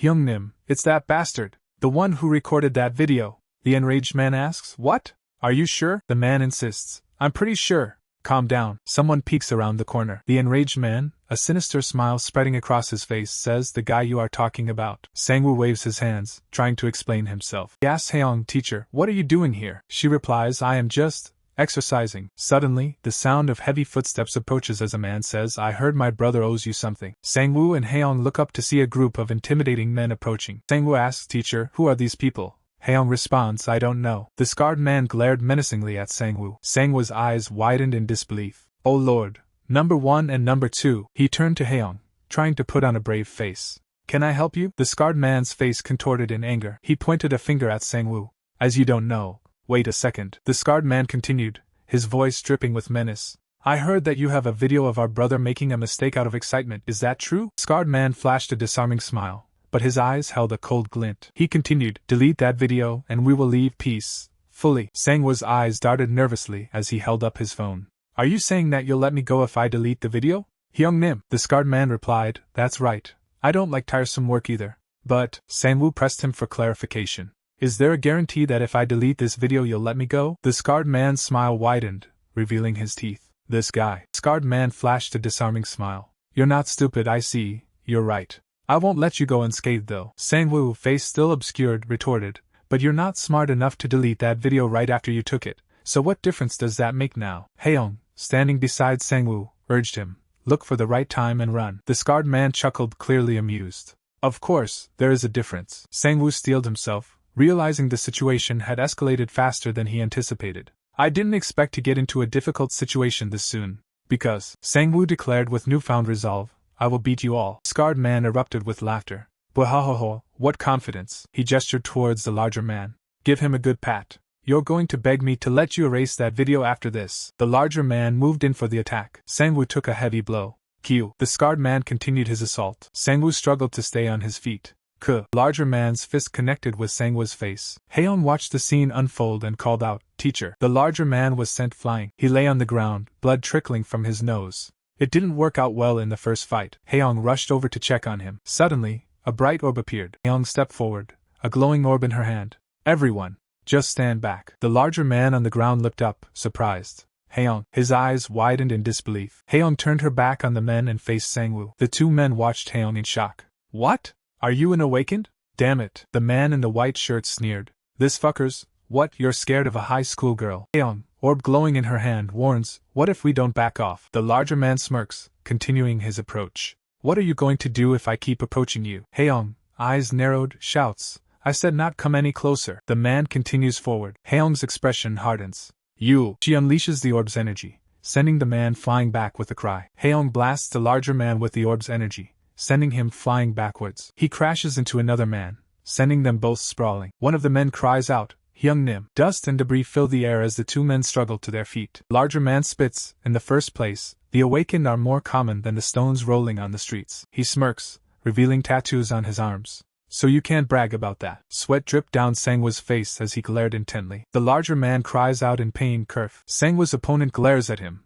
thinking, "This bastard." Sangwoo focuses intently on the fight. This brings back Darian's memories. "What I see isn't another clone stick. By looking at his shoulder, I have to move in advance to avoid that." He prepares to strike. Also, a strike isn't just about swinging arms around, from legs to waist, waist to the arm. The man's fist connects with Sangwoo's face. Sangwoo thinks, "I can't avoid this one. He's gonna hit me." The attacker lands another blow. Double strike. Sangwoo is sent reeling from the force of the impacts. Q. He struggles to catch his breath. Hoof. The man smiles menacingly. "So you can fight, huh?" The tattooed man sneered. "I was hesitant to beat someone who can't even swing his fist." Sangwoo, still reeling from the previous blows, raised his fists defensively. "I still feel the pain from the last fight." Sangwoo remembered Haeyoung's strike against the tattooed man. It was able to take it back then, but if it is this strong, is it a muscle strength enhancement skill? He steeled his resolve. "I can't let him hit me." The tattooed man lunged forward. "Here I come." The tattooed man's fist connected with Sangwoo's face. The tattooed man's fist slams into Sangwoo's face, the force of the blows sending shockwaves through the air. The tattooed man grins menacingly. "You little shit." Tattooed man looms over Sangwoo. Sangwoo grits his teeth, knowing he needs to change the tide of the fight. "I need to hit him hard and deal some damage." The tattooed man winds up for another punch. "Mother, fucker." The tattooed man's fist connects again. Q. The tattooed man is on his knees, sweating profusely. Hyung Nim. Sangwoo watches as the tattooed man's body undergoes a grotesque transformation. His head becomes a solid black mass with glowing red eyes, his muscles bulging grotesquely. The transformation continues, the tattooed man's arms swelling to an enormous size. The tattooed man, now a hulking monster, raises his fist. You're dead. Sang-woo realizes the gravity of the situation. That's a big move. I have to dodge this. The transformed man grabs Sang-woo's leg. Sang-woo grits his teeth, facing the hulking figure. Transformed man slams Sang-woo into the ground. Damn it! The transformed man continues his assault. The force of the blows sends shockwaves through the air. Sang-woo coughs up blood. Haeyoung cries out, "No!" The transformed man's grip tightens. Sang-woo struggles, gasping, "It is hard Q." Transformed man taunts him.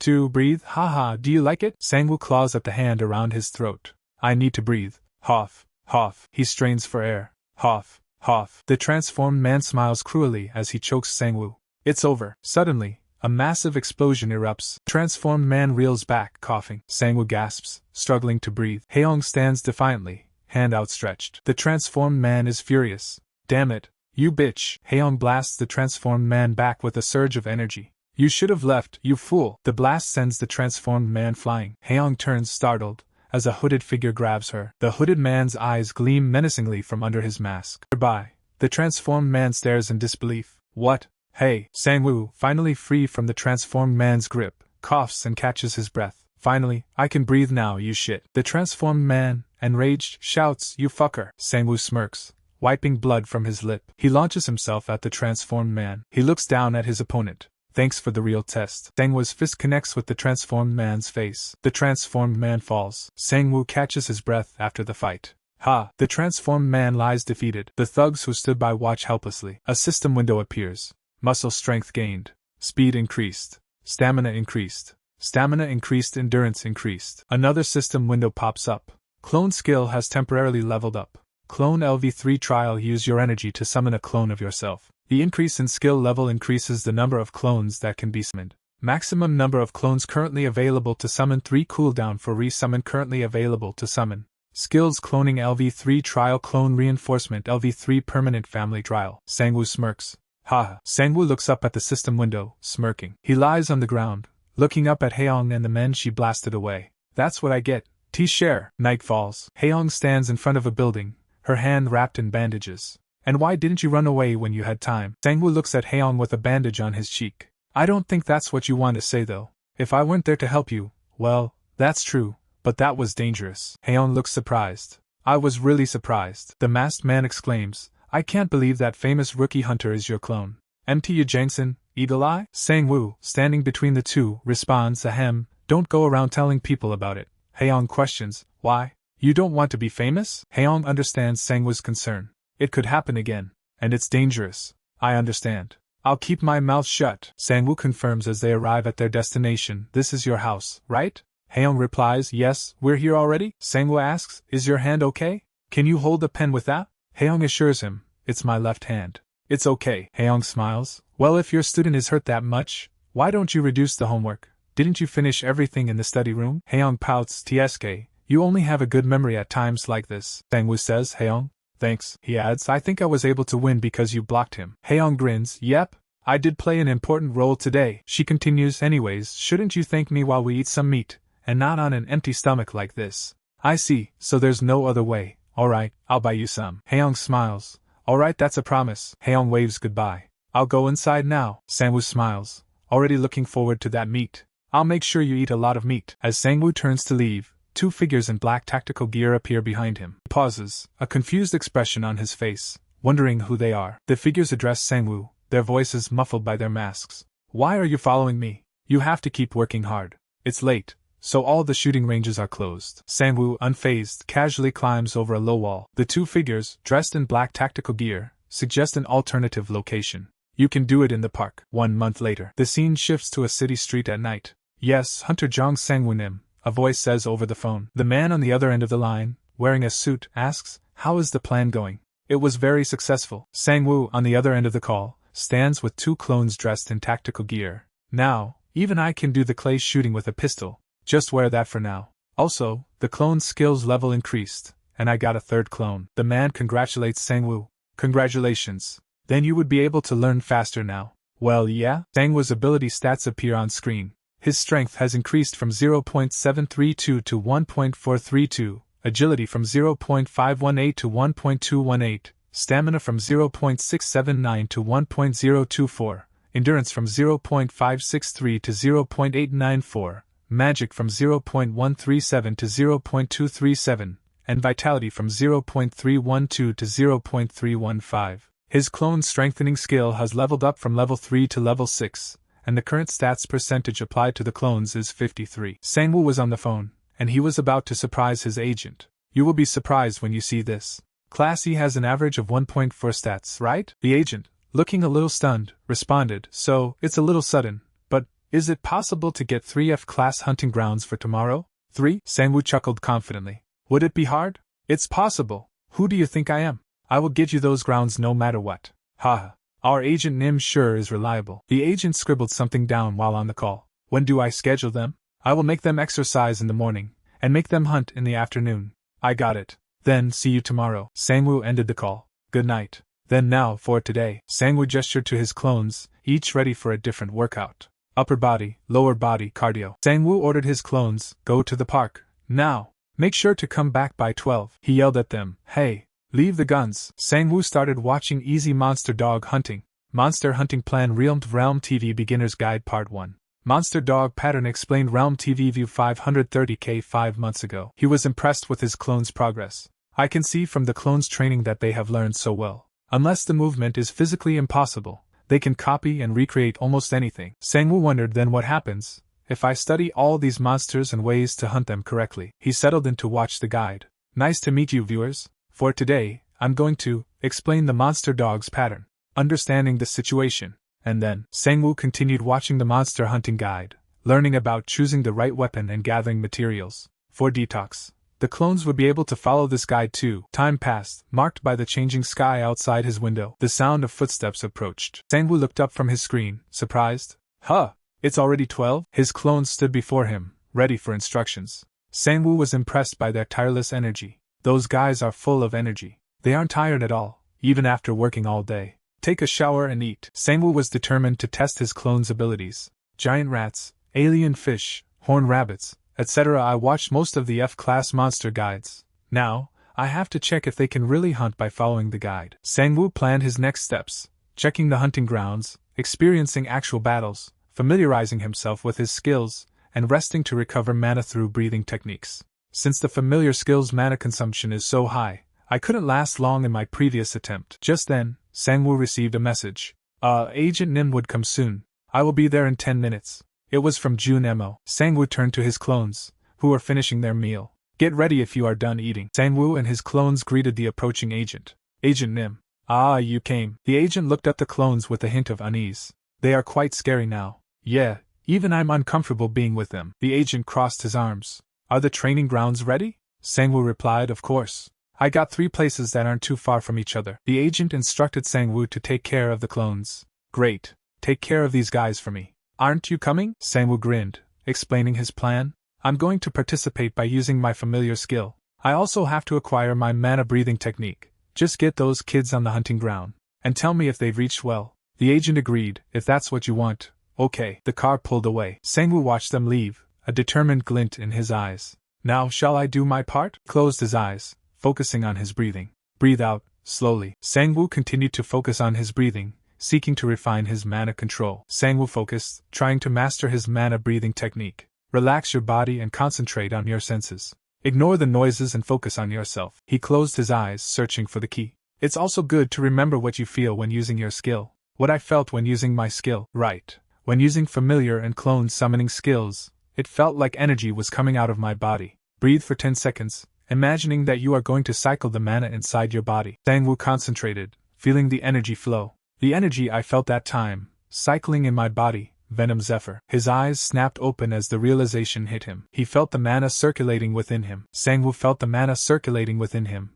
a surge of power coursing through his body. His eyes widened as he felt a new sensation. As a result, he obtained the meditation skill, a casting-type ability that stabilizes the mind, slightly restoring mental fatigue, increasing mana growth and recovery speed, and enhancing the effects of mana breathing. Elsewhere, a massive monster stood over a fallen figure. The figure on the ground stared up in disbelief. Impossible. Hanging upside down, the figure recognized the monster. Why is that monster here? Damn it. The hunter, battered and bruised, stared up in disbelief. Fuck this shit, but this is an F-class dungeon. We just came here to hunt some alien fish. That monster isn't supposed to be here. He knew what he had to do. I have to report it to the authorities. But as the hunter reached for his weapon, a grotesque skull impaled on a sword crashed down. The hunter could only manage a single word. There's. The light faded from his eyes as the blade pierced him. The hunter's final cry was one of pure terror. You! The hunter let out a final, desperate scream as he was impaled. A car door slammed shut. Sangwoo arrived at his next destination. This is the last hunting ground. Sewage treatment plant. The man with the goatee told him, there are alien fishes here. They are famous for having strong jaws. Sangwoo replied, I got it. The man warned Sangwoo to be careful. The man looked at his tablet. Now I have to leave a message since I dropped off those 3. All the clones are in their places. A man in a suit mused. One hunter is hunting in 3 different places. It's a really amazing ability, and he himself is in his room. He continued, depending on the result of the hunting this time, the hunter industries might begin to get noisy. Back at Zhang Sangwoo's house, he exclaimed, I already got the mana breathing skill? I'm a fucking genius. Hat. He focused. Feel mana and continue breathing, and be careful not to be confused by meditation and mana breathing skill. So they were different. Sangwoo looked dejected. I guess it's just that hard to get the mana breathing skill. I got excited about nothing. Sad. Then, his phone pinged. The clones must have arrived. All the clones are in their places. Good. Shall I visit the training ground then? Sangwoo was focused on mastering his mana breathing. Suddenly, a system notification appeared. Familiar skill activated. Elsewhere, a giant rat-like creature snarled, baring its teeth. Back in his room, Sangwoo was startled. Yua! The fuck? His clone was standing over the rat monster, ready to strike. Number 1 was just hunting. Sangwoo watched his clone in action. Looks like there wasn't any problem until now. Did the guild really help? Kiek! The giant rat lunged forward, claws extended. Sangwoo, along with his clone, prepared to face the monster. I guess I'm about to find out. A man with scarred face explained that giant rats are one of the most annoying monsters among the F-class monsters. He continued, advising that if you are planning to hunt them, he suggests forming a party. He added that when you have no choice but to do a solo playing, there are other ways you can do it. The man advised, first, since their dash is straight, just keep your distance and shoot. The giant rat lunged forward, claws extended, ready to strike. Scarred man continued his advice. And when you couldn't kill them all by shooting, and if it's a close-range fight, their skulls are hard, so you have to aim for their spine. The man's words echoed in Sangwoo's mind. But of course, they are great at breeding just like regular rats. The scarred man adjusted his glasses, offering some words of encouragement. If you have studied well, they will be just chunks of experience points. Bald man scoffed, unimpressed. You think it's easy to aim for a moving spine? Don't ruin my video. The masked man, holding a gun, seemed equally skeptical. You always say that they are just chunks of experience points. Suddenly, a shot rings out. The bullet finds its mark, striking the rat's skull. Sangwoo watches his clone head into the dungeon. As expected, the clones can hunt just like me using my techniques. The clone moves with incredible speed. The clone faces the monster scorpion head-on, but without being surprised or afraid. The clone blasts the scorpion with a point-blank shot. They are hunting with no regard for the opponent's level. The scorpion collapses, defeated. Sangwoo activates his skill and feels the surge of power. And I can experience hunting using my familiar skill. Your strength increased. Sangwoo's system notified him of his gains. Your reflex increased. Your mana increased. Your stamina increased. Your endurance increased. He grinned, feeling the power surge through him. And with my increased stats, my clones will start to grow stronger too. Sangwoo was confident in his plan. Today, I will dry out these class monster grounds. Meanwhile, 2 hunters stood in the quiet hunting ground, one in a yellow shirt and the other in a black shirt. The hunter in the yellow shirt spoke first. Hey, why is it so quiet in this hunting ground today? The hunter in the black shirt replied, I don't know. We should have met several of them by now. The hunter in the yellow shirt paused, spotting something in the distance. What is that? The hunter with the rifle exclaimed, Hey, there are a lot of corpses here. How much does this cost? His companion was already on it. Hurry up and pack them all in a box. Awesome. The camera panned up to the sky. Sangwoo, meanwhile, was pleased with his progress. The hunting is going well, but, he tilted his head, a strange feeling creeping over him. What is this feeling of missing something? Suddenly, Sangwoo's eyes widened in horror. Heek. Sangwoo's eyes widened as he realized, we didn't collect any of the monster's corpses. All that money! He immediately ordered his clones, number 1, 2, and 3, go back and collect all of the corpses you've hunted until now. Stop hunting until you take all of them in your boxes. One of the clones asked, but what if someone else took it already? Clone number 1 pointed out, number 3, I saw corpses of the alien fish over there, but why aren't you taking it? The third clone responded, I didn't hunt those. Sangwoo grabbed the third clone and shook him. Hey, wake up. Each one of them is money. This isn't the time to be a goody two-shoes. The clone relented. Fine, I will take them. Sangwoo's clones continued to gather the corpses of the monsters they had slain. Sangwoo grimaced, realizing that the fish in front of him wasn't hunted by clone number 3. Damn it. It's not hunted by number 3. Why did someone chop them like this? They are torn into pieces. The clone paused. Huh. He examined the corpse more closely. This isn't an alien fish. Should I still take it? Sangwoo's eyes widened. He stared at his hand in disbelief. The fuck? Sangwoo's clone spotted something. Something's there. The clone looked up. PK. Clone fired his weapon at the alien fish. Bait. Sangwoo's clone fired his weapon. But in a flash, his arm was severed. It's fast, it's hot. What happened? It hurts, he thought. His teeth gritted in pain. My right arm. He screamed in agony. Rage filled the air. Sangwoo gasped, overwhelmed by pain. Heek fuck. He stared at his hand, panting heavily. His hand trembled. He continued to pant. Sangwoo sat on the floor, hugging his knees to his chest, still catching his breath. He realized the link was broken without noticing because of the pain. Sangwoo, still reeling from the pain, receives an urgent call. This isn't the time for this. On the other end of the line, an agent speaks urgently. Yes, Hunter Nim. Agent Nim. What is the hunting ground that number 3 went hunting to? The agent reveals the location. It was the waste sewage treatment plant in Incheon. What is this about? Your voice. Sangwoo, now scrambling to his feet, demands immediate backup. Please bring number 1 and head here right now. I'm heading there too. I will explain everything when I get there. Okay, I will be on my way right now. What happened? Is there a problem with hunting? Sangwoo's expression hardens as he confirms the gravity of the situation. There is a problem. He emphasizes the severity. A really big one. Sangwoo, battered and bruised, struggles to catch his breath. He grits his teeth, pushing through the pain as the monstrous creature towers over him. A blade of fire extended. Sangwoo coughs, blood trickling from his mask. The monster looms, a terrifying figure of muscle and rage. Meanwhile, a hand reaches for a car door handle. Sangwoo stands before a large green button. Sangwoo takes a moment to catch his breath. He surveys the industrial landscape. Suddenly, Sangwoo is shocked. I got disconnected with number 3. He stares at the system window. Clone LV3 casting type summon a clone that looks like you by consuming energy. Maximum number of clones that can be summoned at the same time 3 cooldown remaining 6 hours 34 minutes. He sighs. There is still a lot of time left before I can use the skill again. An officer approaches Sangwoo. Can you show me your identification bracelet? You can go now. I can only hope that Agent Nim is already here. Another officer greets them. Hunter Nim. Agent Nim. You are already here. Sangwoo's clone reports. I brought number 1 and 2 too. Thank you. That's fortunate. Sangwoo explains what happened to the officer. What is this about? Number 3 disappeared. There was a monster that wasn't an alien fish. It was really strong. Sangwoo elaborates. What? Another monster? Yes. It did have a head of fish, but it also had both the arms and legs of a monster. The officer is shocked. Then, he turns to Sangwoo, his expression grave. Hunter Nim. We have to alert the authorities and temporarily close this place. It's a monster called Fishman. The officer continues. Its rank is D. Even a party full of E-class hunters is not enough to hunt this monster. Sangwoo understood the gravity of the situation. I understand. Please alert security to limit entry to other hunters. Okay, then right now, I will. He paused, reconsidering.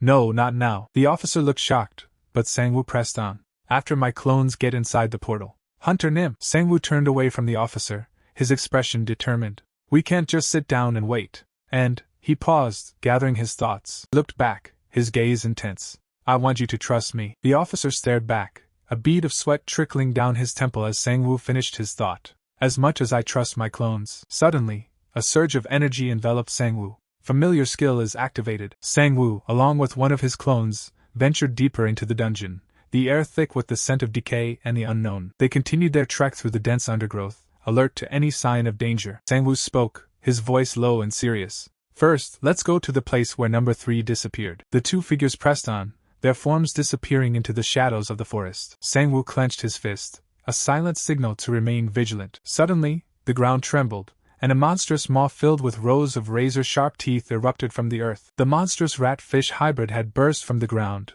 and one of Sangwoo's clones announced, "We found it." Sangwoo realized, I didn't expect to be this lucky. I have the opportunity to attack first. He calculated his odds. My stats are on par with an E-class hunter, but my clones only get 55% of my stats. They are at most F-class. He eyed the monster, but he isn't in a normal state right now. If we consider the hunting ability of my clones, Sangwoo steeled himself. This is doable. Sang-woo and his clone drew their weapons, ready to strike. Aim for the head. Sang-woo and his clone unleashed a barrage of bullets. Let's kill it. The bullets impacted the rat-fish monster's head, drawing blood. But the attack didn't seem to do much damage. Sang-woo realized the obvious. Bullets don't work. The rat-fish hybrid screeched, preparing to retaliate. Sang-woo realizes bullets don't work on this thing.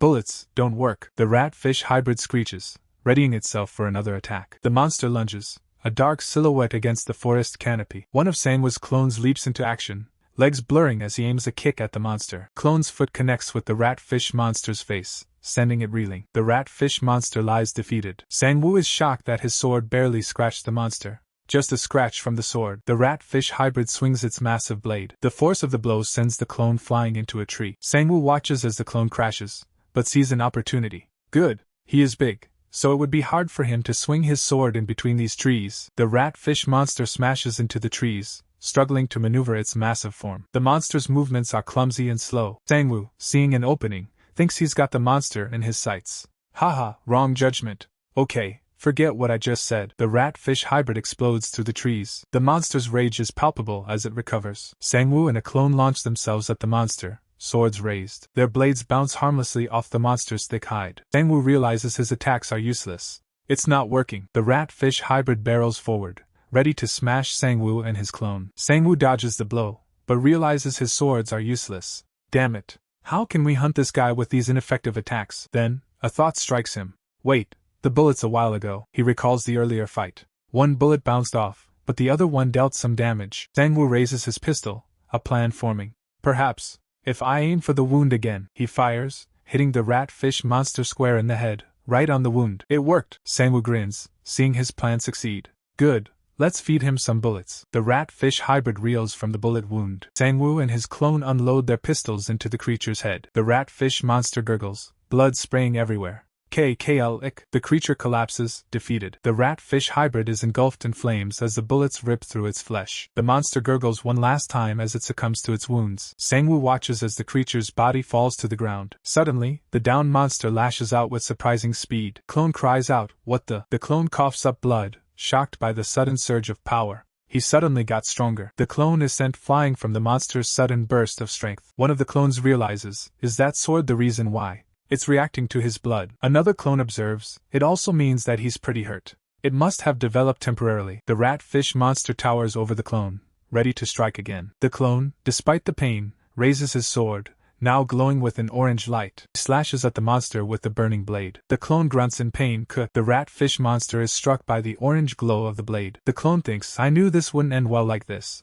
But if blood has to be shed, he declares, it's going to be you who will bleed more. Clone unleashes a flurry of attacks, each strike landing squarely on the rat-fish monster's body. The monster reels, screeching in pain. The clone continues his relentless assault, each strike finding its mark on the rat-fish monster. Blood splatters as the monster reels from the barrage of attacks. The rat-fish monster is clearly feeling the pain. Realmscans.com. Clone manages to land a fiery blow, sending the rat-fish monster reeling. The clone doubles over, clutching his stomach in pain. The clone's fiery attack connects, leaving the rat-fish monster stunned. The hooded clone follows up with a swift kick, sending Sang-woo reeling. The hooded figure presses his advantage, striking Sang-woo again. The rat-fish monster, recovering from the fire, joins the fray, attacking the downed Sang-woo. The hooded figure continues his relentless assault on Sang-woo. The rat-fish monster is left bleeding and defeated. The rat-fish monster lets out a final, gurgling keek. It collapses to the ground. The monster lies motionless. The hooded figure's vision blurs. He pants, it's over. He collapses to the ground, exhausted. I can't take another step. Sang-woo grimaces, realizing he's out of ammo. Quack. Bullets ran out. I guess this is enough for today's hunting. He slumps to the ground, exhausted. I feel like dying. I should better inform Agent Nim. The ground is splattered with blood and bare footprints. Sang-woo's eyes widen as he realizes the ratfish isn't dead yet. He shouts to his clone, it didn't die. Number 2, follow the tracks. The clone follows the trail of bloody footprints. Damn it, that direction. The clone follows the trail of bloody footprints, realizing, is towards the portal. At the entrance, a guard in camouflage armor blocks Sang-woo's path. I'm sorry. We got a report that a D-class monster showed up inside this hunting ground, so the entry to the hunters is restricted. Sang-woo is taken aback. What? So we can't go in? The guard explains, the hunters will be dispatched from the association soon, so we will inform you later as soon as we get some updates. Sang-woo is clearly frustrated. What? but I spent so much time gathering this team. Suddenly, a man in a suit calls out, Hunter Jong Sangwoo, you should hurry. Sangwoo's eyes widen in surprise. What? The guard, now panicked, shouts into his radio, hey, hurry up and gather some forces and inform our boss. Another voice replies, yes sir. The clone follows the trail of bloody footprints, realizing, is towards the portal. The fish monster is covered in blood. The guards open fire. Open fire! Stop that thing from getting close to the portal. Bullets seem to have little effect. The fish monster towers over the guards. Meanwhile, crouched in the foliage, the hooded figure watches. The clone's knife comes down. He strikes the fish monster. Guards watch as the clone attacks the monster. The clone leaps into the air, knife raised. Sangwoo grits his teeth. With all my might, the clone's knife pierces the monster's flesh. Clone's knife pierces through the rat fish monster, sending guards flying. The clone drives the knife deeper into the monster. The guards watch in shock. The clone continues his assault. Someone in a blue hooded suit sits among the monster corpses, giving a thumbs down. Damn. A man in a suit speaks into his phone, stating, yes, we have arrived. He continues, I will send you a detailed report right after we investigate. Another man looks on, questioning, what? The group stares at the corpse of the rat fish monster, now lying in a pool of its own blood. One of the men asks, isn't this a fishman? Another man nervously speaks to the investigators. Are you from the association? Yes, I am. What happened here? The man in the helmet explains, it was true that there was a D-class monster, but a hunter who went inside the portal before the lockdown hunted that D-class monster. Another man questions, isn't this an F-class hunting ground? Are you saying a D-class team was here? It wasn't a D-class hunter or a team of hunters. The man squints, confused. What? He's told, we are investigating further, but, as far as we know, an F-class hunter killed the monster with his clones. The man is shocked. An F-class clone hunter managed to hunt down a D-class monster? The investigators examined the ratfish corpse closely. All the attacks are focused on that wound. He must have done that to deal damage without special weapons. The man in the suit ponders how an F-class hunter could accurately shoot a moving monster on a wound. He narrows his eyes, considering the possibilities. He orders his subordinate to check the portal for any other D-class monsters and finish their investigation. The camera shows the ratfish monster's corpse. The man sighs, wondering what he should tell the association. He mulls over what to say if he simply tells them he killed a D-class monster alone, when suddenly, a new skill is created, sprinting, a cast-type skill at level 1, which applies an additional buff effect while running. After the battle, new skills were created, shooting skill level 1, a passive skill that increases power when using a gun-type weapon. Regeneration was unlocked at 0.401, and smite skill, a cast-type skill at level 1, which allows the user to exert their full force on a single attack after activation. His strength, endurance, and stamina all increased. Sangwoo wiped the blood from his face. A lot of skills were unlocked this time. I didn't notice as I was busy hunting. He glanced over at his clones resting on a bench, one of them wrapped in bandages. Did number 1 and 2 survive because of the regeneration? Sangwoo wondered, how are the clones? They got hurt, but there is still some cooldown left before I can resummon them, and I think letting them heal themselves will help increase the regeneration stat. The man in the suit approached Sangwoo. Anyway, Hunter Nim, you are really great. You managed to hunt down a D-class monster. He chuckled nervously. Venom Zephyr, haha. I'm a little ashamed to say this after asking you to trust me, but it was really dangerous. The man in the suit confidently tells Sangwoo, seriously, I'm not joking. I think you can even hunt an E-class monster alone without any trouble. I think it is possible since I study well. Sangwoo's eyes light up as he recalls something. Ah, right. The short sword. The man in the suit recounts the details of the fight. The monster had a unique short sword. It was absorbing blood. What? Absorb blood? The man continues, yes, it went crazy after his eyes turned red. I thought I was going to die. The man in the suit grabs Sangwoo's arm, stopping him from touching the sword. Wait, I think you should ask the clone to pick it up. It might be a cursed item. Sangwoo looks concerned. Cursed item. So I can't use this? The man in the suit explains, cursed items are rare, so they can be worth a lot depending on their effects. I love it. Sangwoo nods in agreement. Okay, I will let the clone take this for now. Will the collecting team take the rest? The man in the suit replies, yes. You can have some high expectations as it is a D-class monster. Then I guess this is it for today. The reporters might gather if I take my time here. Sangwoo holds out a strange object.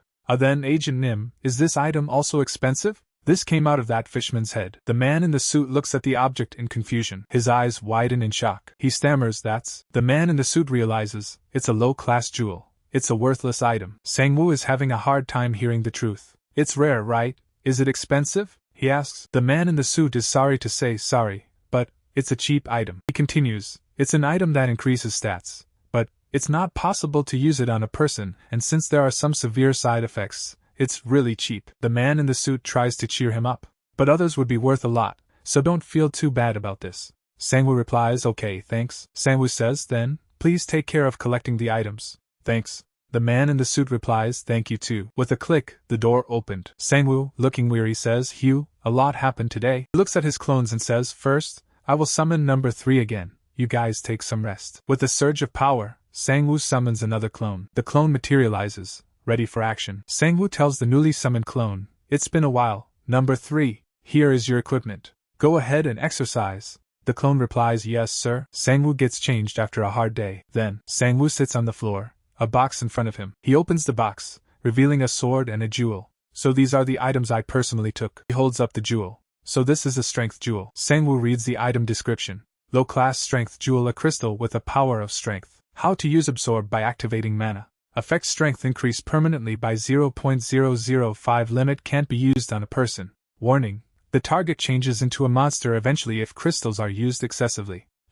So the jewel can't be used on a person, so it might work on a summoned entity, but it becomes a monster? Sangwoo considered the strength jewel in his hand. Getting a 0.005 increase in the strength stat is tempting, but the side effect is bothering me. He thought about the clones. Normally, the wounds on the clones or other things don't affect me, but hunger, wound. His eyes widened as a thought struck him. But what if changing into a monster isn't one of them? Suddenly, a lizard-like monster wearing a pink sweater lunged at him. Agent Nim, it's me. Die. Sangwoo recoiled, startled by the sudden appearance of the monster. Let's not use this for now. He reached back into the box. Next one is this sword. Sangwoo's associate suggested. I think the clone should touch it instead. It might be a cursed item. He explained. We placed it in a box just in case, so there wasn't any problem bringing it here. It's okay to sell this since it's expensive, but I think it's okay for me to use it once before I sell it, right? It's already used anyway. Sangwoo instructed. Number 2, lift it. The clone responded, yes, sir. The clone reached into the box. The clone held the sword aloft, exclaiming, oh. Sangwoo looked on in anticipation. Sangwoo stared at the clone holding the sword, surprised. That's it? I can hear a voice. The clone glowed with a blue light. A voice? Activating the familiar skill. Activating the familiar skill. Activating the familiar skill. Suddenly, a cacophony of voices erupted from the sword. Kill me. Give blood. Please hurry up. Hurry up. The clone deactivated the skill, reeling from the noise. Damn it, that was fucking noisy. Sangwoo watched the clone carefully. Looks like it's not affecting the clone except that it's really loud. Would it affect me if I directly hold it? That must be why that fishman went crazy. He grinned, an idea forming. Let's use that for a while. Okay. Sangwoo noticed a notification. Regeneration increased. He watched his clones, who were lying prone on the bed. Resting must be helping them regenerate faster, huh? He frowned. But still, I have to take them for hunting starting tomorrow, but they are in this state. Sangwoo addressed the clones. For today, all of us will meditate. Let's unlock the mana breathing. Keep meditating even when I'm not here. Okay. The next day, Sangwoo activated meditation. He looked up at the sky. I have to go to school. Sangwoo's school loomed in the distance. He walked among the other students, his black sweatshirt emblazoned with furu. The campus was bustling with activity. Sangwoo sighed. Hiya, the vacation ended in a blink. Mused, is it because I was busy increasing my stats? A status screen popped up before him. His strength had increased from 1.432 to 1.456, reflex from 1.218 to 1.231, health from 1.024 to 1.045, endurance from 0.894 to 0.913, mana from 0.237 to 0.357, shooting from 0.315 to 0.353, and regeneration from 0.449 to 0.453. I have increased a lot of stats for sure. Well, I never let the clones take a rest. Anyway, Sangwoo walked through the school, thinking, I didn't know I was a loner. No one is even at least pretending to know me. Sangwoo paused, looking around. He noticed someone. Sangwoo was surprised. Oh, I didn't know you were in the same class as me. What? You are in this class too? The muscular man replied. Didn't I tell you? I applied to this subject because I heard that the professor is generous with grades. I didn't know you care about something like that. Sangwoo replied, of course. I'm not like you. Meanwhile, two girls whispered, who is he? Is he Senior Sangwoo? Didn't he used to be fat? The other girl responded, I almost didn't recognize him. You think we can ask him out on a blind date? The muscular man grinned. Cuckoo, you are popular. So that was why they didn't greet me. Sangwoo paused, surprised at the attention. Did I change that much? The muscular man chuckled. Are you kidding me? Didn't you meet your parents? I'm sure even they wouldn't recognize you. Muscular man remarked on Sangwoo's changed appearance. It's that serious? Well, I'm planning to go home for a while. I almost couldn't recognize you when I saw you on the street. He clapped Sangwoo on the shoulder. Right, let's have a drink after the class. Let's get other kids too. I already have a plan. The muscular man's face contorted in shock. What did you say? Sangwoo looked away, a bit embarrassed. I already made a promise, so I can't go with you. The muscular man grabbed Sangwoo's shoulders, shaking him slightly. You dirty traitor. How can you do this to me? Is it a girl? It must be a girl. No, it's not like that. Calm down. Anyway, I'm sorry. Sangwoo looked around nervously. Please explain this to others for me and, just then, a voice yelled, there is no need. They already heard you. Sangwoo's eyes widened. What? Chan Woo and Jong Sung were in this class too. Someone yelled, I will remember this day. Everyone will remember this day. Hey, keep quiet. The professor is here.